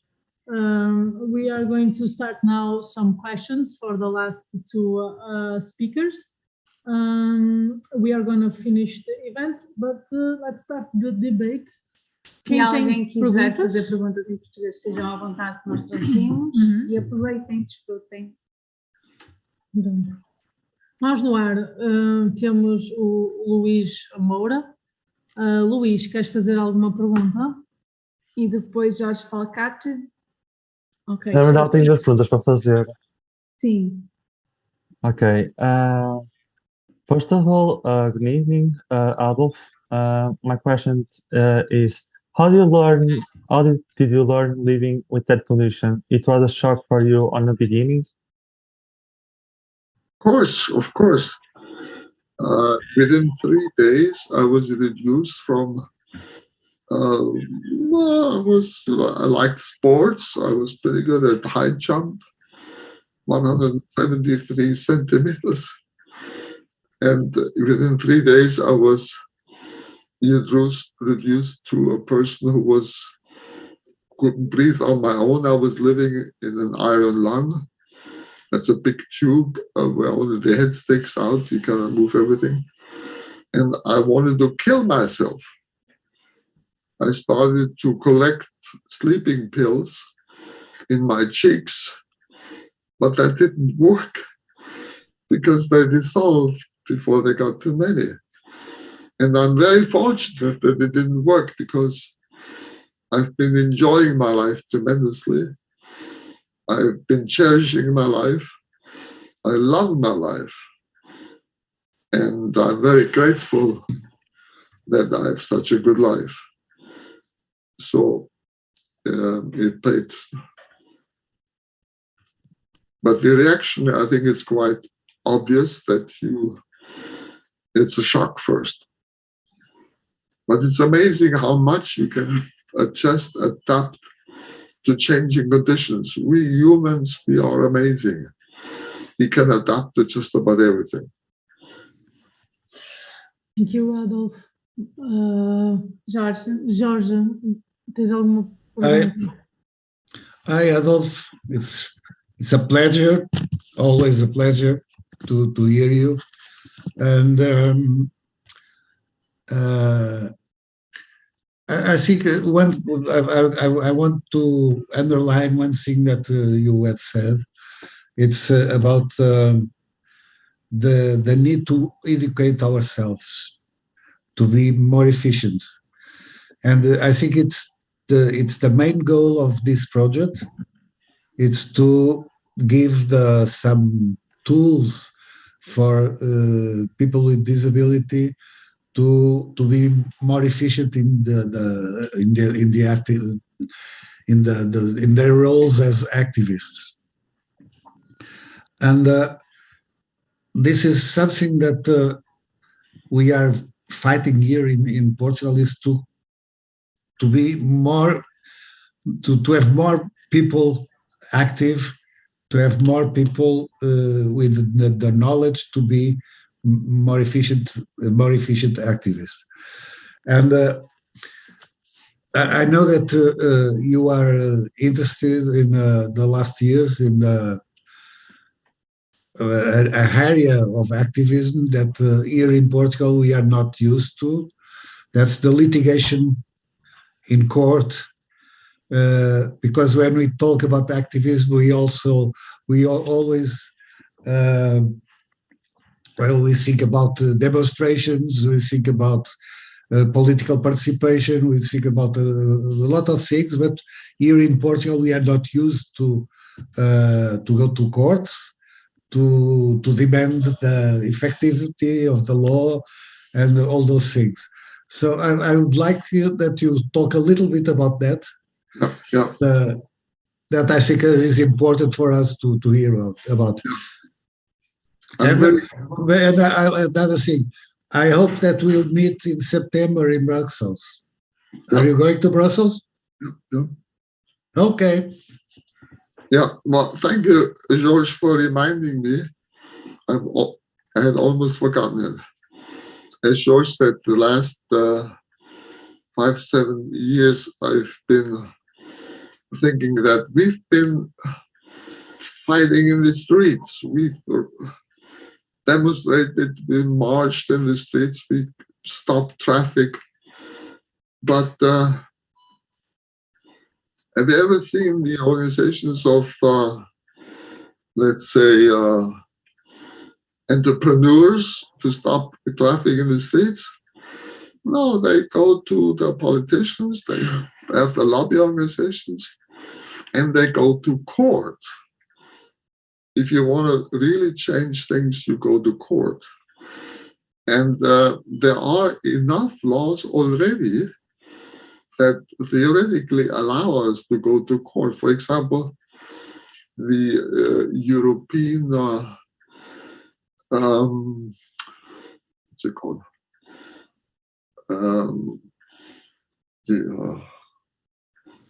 Sorry, it escapes me now. It's the European Convention on Human Rights for 1949, I believe. Gives us quite a lot of things. We have the CRPD, which unfortunately is not always so easily translated, so it entitles us to things that we can take to court. But we have in most countries within the European Union list several instruments that we could use. We could use if we use them. But people, as George said, are not used to going to court. Quite often we don't realize we have the rights. We have not been informing ourselves about our rights. And sometimes we don't have the means to go to court because it does take money. Sometimes we don't have systems of networks of legal support through, for example, pro bono lawyers who would work for us without getting paid. We don't know enough about this. Most of our organizations, all they've been doing is they've been complaining. They've been depicting us as helpless, hopeless victims, and not as people who say, see you in court. So we have to educate ourselves in that respect. Not everybody can become a lawyer, although I would recommend that. I'm sorry I didn't study law myself. That would really certainly help. We have to have more lawyers in our groups, but we also have to have allies. We have to look for legal allies, as said in the form of pro bono lawyers, who help us. And the mechanism is quite simple. If we don't use the laws that exist, they don't exist. The law only becomes a tool when you use it. The more cases we have in court, the more precedence cases we have, the easier it is to get our rights enforced. So we have to work on it actively. So whenever you feel something is wrong, try to find a lawyer and take it to court. That does not only help yourself, it also helps the whole group within the European Union, within the whole world. The more cases, the more that's how the system works. Use it. It doesn't exist. There is a question? Yes. Vou fazer em português, depois a minha irmã traduz. Como é que um processo particular em tribunal se consegue converter em algo que sirva para os outros colegas e as outras pessoas com deficiência? Let me see if I can translate that. So how can, like, if you decide to go to court, how that can be translated as a change, like how can actually be used as for everyone. For everyone. It's a particular process, okay, in court. Yeah. If you win, how it can be a winning situation for everyone. Because other cases can refer to your case. For example, my wife and I went to court because we were refused the right to adopt a child. And it took us 4 years in court, and we won. But since then, other people have been referring who also wanted to adopt and were refused the right to adopt. Other people have been referring to our case and said, well, it was quite similar to my case. So if they won, we should have the right too. So the courts are a document. It's a cumulative process. And the higher, of course, in the legal instances you get, the more important your case, your president's case will be. So it does help. Yeah, exactly. Okay, I understand. Yes. And by the way, I'd like to refer you also to an organization I started some time ago. We call it Disability Rights Defenders.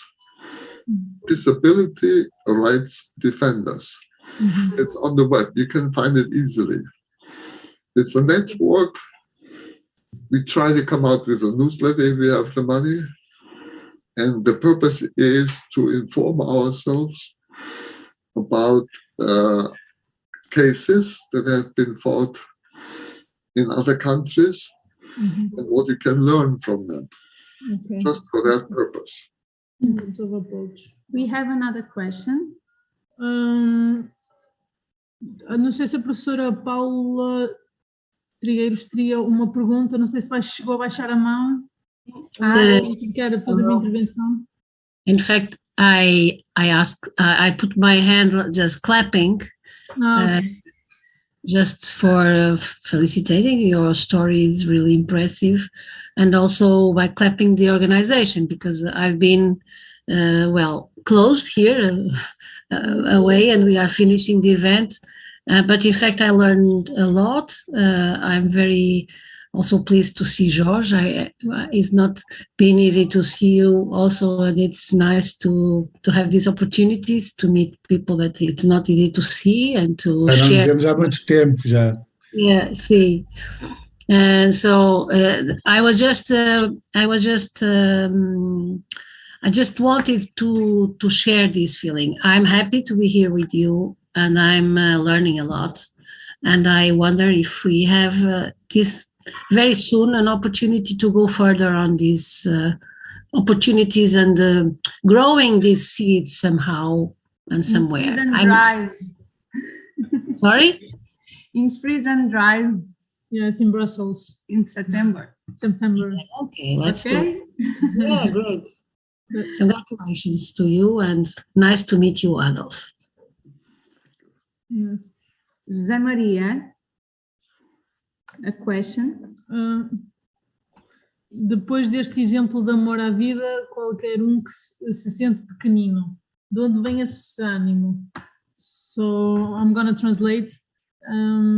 Eu suponho que esta pergunta seja para o Dr. Adolf. Yes. So this is a question for you, Adolf, if you don't mind. So your intervention was an example of your love for life. So everyone, it's feeling small compared. So where does it come your strength for like your will?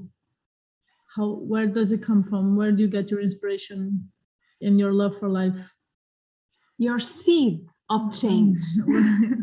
Share your seed. Share your seed. I consider myself a profoundly ordinary person. There's nothing special about me. I don't have any special gifts or talents. What I do have is that I see so much injustice, and I want my rights. Mm-hmm. So if other people can go to the university, I want to go to the university too, mm-hmm. because I'm one of them. I have the right, mm-hmm. and that's exactly is like you were saying, like educate. Yes. A curiosity. Sorry, I'm feeling like that. You fight for your rights, but now you feel that the rights of other persons, different needs and feelings of discrimination, it matters to you too. You feel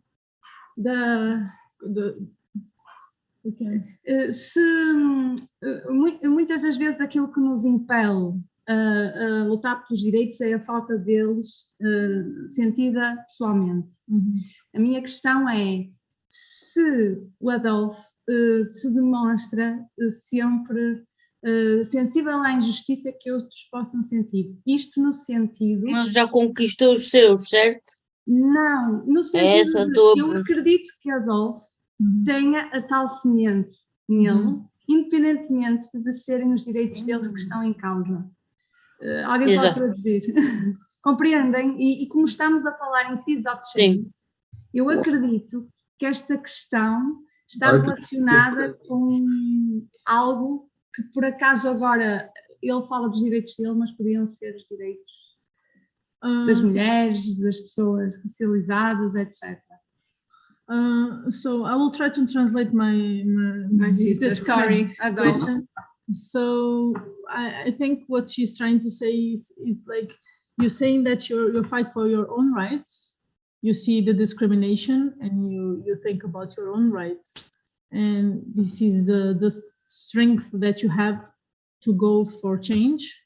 But do you see that you get also the inspiration from other people getting that discrimination, like for the way that you go for change? Like, do you feel that that strength also comes from empathy? regarding other people's discrimination, independently of being your own discrimination. I don't know if you understand. Of course, this is not an isolated process. If you help yourself, you also help others. For example, this personal assistance pilot study, the pilot experiment. I was part of the group. I was also a benefiter. I was not a researcher at the university. I had the choice to do it from the university as the project leader and be not part of it. No, I choose not to be so scientific. I choose to be one of the group because I was also wanted to benefit from this. I also wanted other people to understand that I'm part of the group. Do we fail, then I fail too. Do we succeed, then I also will succeed together with you. We are all together in this. That's how it often works. We are all together in this. And as Martin Luther once said, injustice anywhere is oppressing freedom everywhere. So we all help each other. This is mutual, the whole process. And the more we are and work together in this, the more we complement each other. And empathy, of course, is what keeps us together. I would call it altruistic egotism. Exactly. Okay. I have a question. I didn't listen from the beginning. Everything I was here, but I'm studying also for an exam today in the afternoon, and I'm nervous. And I'm sad about that because it's the intervention that I'm excited to listen, but I couldn't listen to everything. I have just one question. I live in the island. Is part of a continent, Portugal, and here we don't have variety accessibilities, people to care with us, or personal assistants or stuff like that. We don't have anyone to help. Just families, wives, and stuff like that. And I want to ask you, in an island, in a small place, how can we start to do? What can we do for people to understand that we are part of the same community? We have the same rights, and we deserve them. How can I fight for me and for others? When I went to school, for the first time, when I went to the school, everyone wanted to put me in a special school for people with disability. And my mom fight for that and said, no, she can learn, she can read, she can do things. And now I'm in the university for the first licensure. I can't finish because of 4 disciplines, but I'm in the second one. So I think every day, for what? Because I don't have anyone. If I don't have my family, I don't have anyone in the future. I don't have opportunities to work. I don't have opportunities to explore my city because of the accessibilities. Sometimes I woke up and I think, what I'm doing here, and I think in the other people, and I think I can do something, but how can I start this? It's worth it. I don't know if I made me understand. Yeah. I think you can do a lot of things. Even without formal work, you still can be active. You can, for example, join organizations and volunteer. Yeah. You can show how useful you can be. This will be good for you. You gain more experience. But it also will help other people to see your potential and see how useful you could be for them. The point is that we've been talking too much about our rights. Always saying we have the rights. Of course we have rights. But we should have said we have our obligations as citizens. And in order to be meet our obligations as citizens, we have to have rights. First comes the obligations. If I'm to work, I have to have means to get to work. I have to have the means to be able to use the workplace so it's accessible. So I have to have people to get me out of bed in the morning so I can get to work.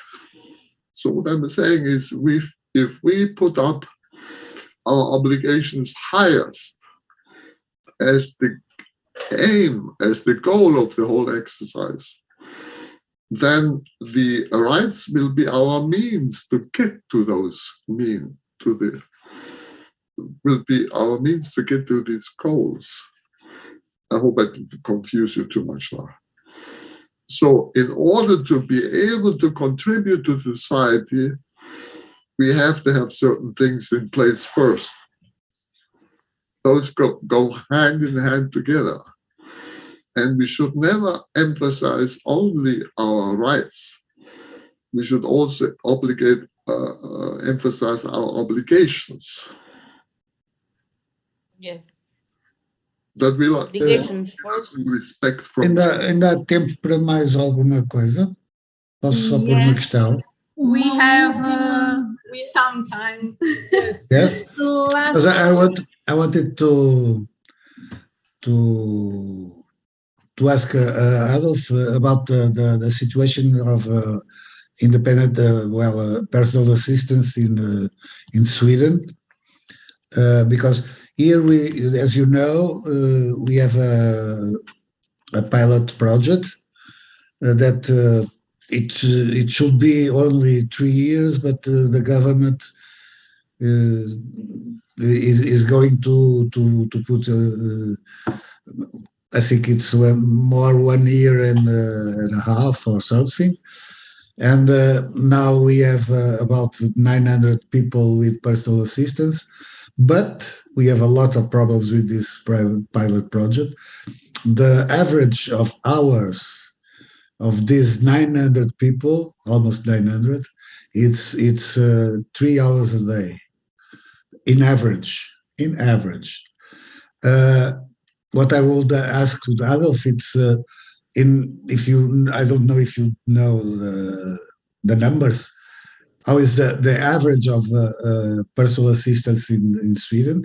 I know that there have been some cuts also in Sweden, but how much people are there with personal assistance? How much personal assistance? Okay, it's just a little. Yeah. Well, presently, and I've looked this up just last week because I had to inform a delegation from Germany here. Currently, we are 13,000 people in Sweden who receive direct payments from the government. Our population is 10 million people in Sweden, and of those 10 million, 13,000 receive personal assistance. When things were better, just 3-4 years ago, we were 16,000. but 13,000 is still lower. Those 13,000 have on the average 130 hours a week. 130 hours a week on the average. Yep. And it's no use to talk about payment because we have different wage structures between these two countries. Yep. So, São 30.000 pessoas com assistência pessoal, com uma média de 130 horas semanais. Portanto, uma grande diferença com a realidade portuguesa. Sim, mas como viram, houve cortes que já foram 60.000. Certo. Com certeza. Porque também a política da austeridade na Suécia também deu este resultado. Mas então, acho que vou ter que fazer aquilo que... Vamos ter que fechar. Vamos ter que fechar a sessão. Até porque o Zoom também vai fechar. Sim, e não nos queremos despedir sem realmente uma pessoa se despedir. E antes de mais eu queria agradecer a todos pela vossa presença. Este projeto é feito pelas pessoas, para as pessoas, e isto sem vocês não vai para a frente, não é? Também respondendo um bocadinho à Mariana, já começaste, estás neste projeto, Mariana? Exatamente, Mariana. Portanto, já começaste. Sim, eu por acaso fiquei com uma dúvida da intervenção, mas isso depois de ir com vocês. Nós no Padlet mantemos em contacto e já sabem que o nosso e-mail está disponível para vocês contactarem com qualquer dúvida. Vamos partilhar os contactos dos oradores, vamos tentar alimentar esta conversa do evento online.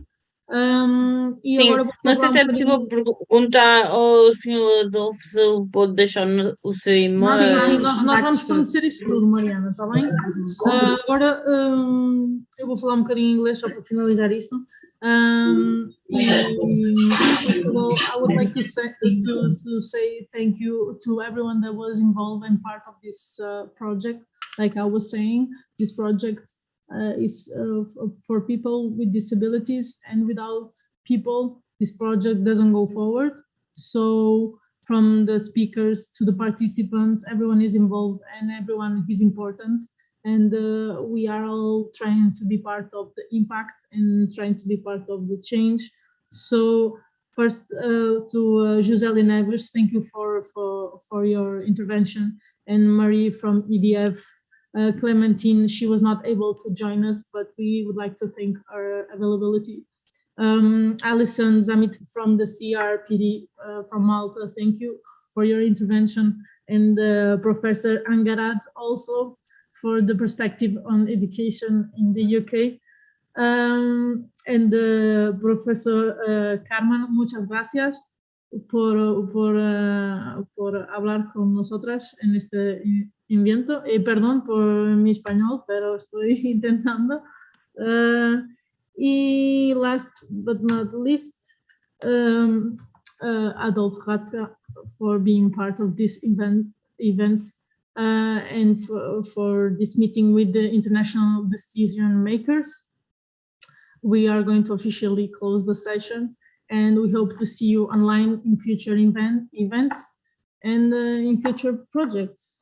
Só quero mesmo rematar com aquela ideia que Adolfo passou em relação ao facto da mudança precisar de pessoas, de factos, de dados, de educação e um bocadinho aquela lógica de não se tentar só reivindicar direitos, mas de alguma forma ter consciência também das obrigações.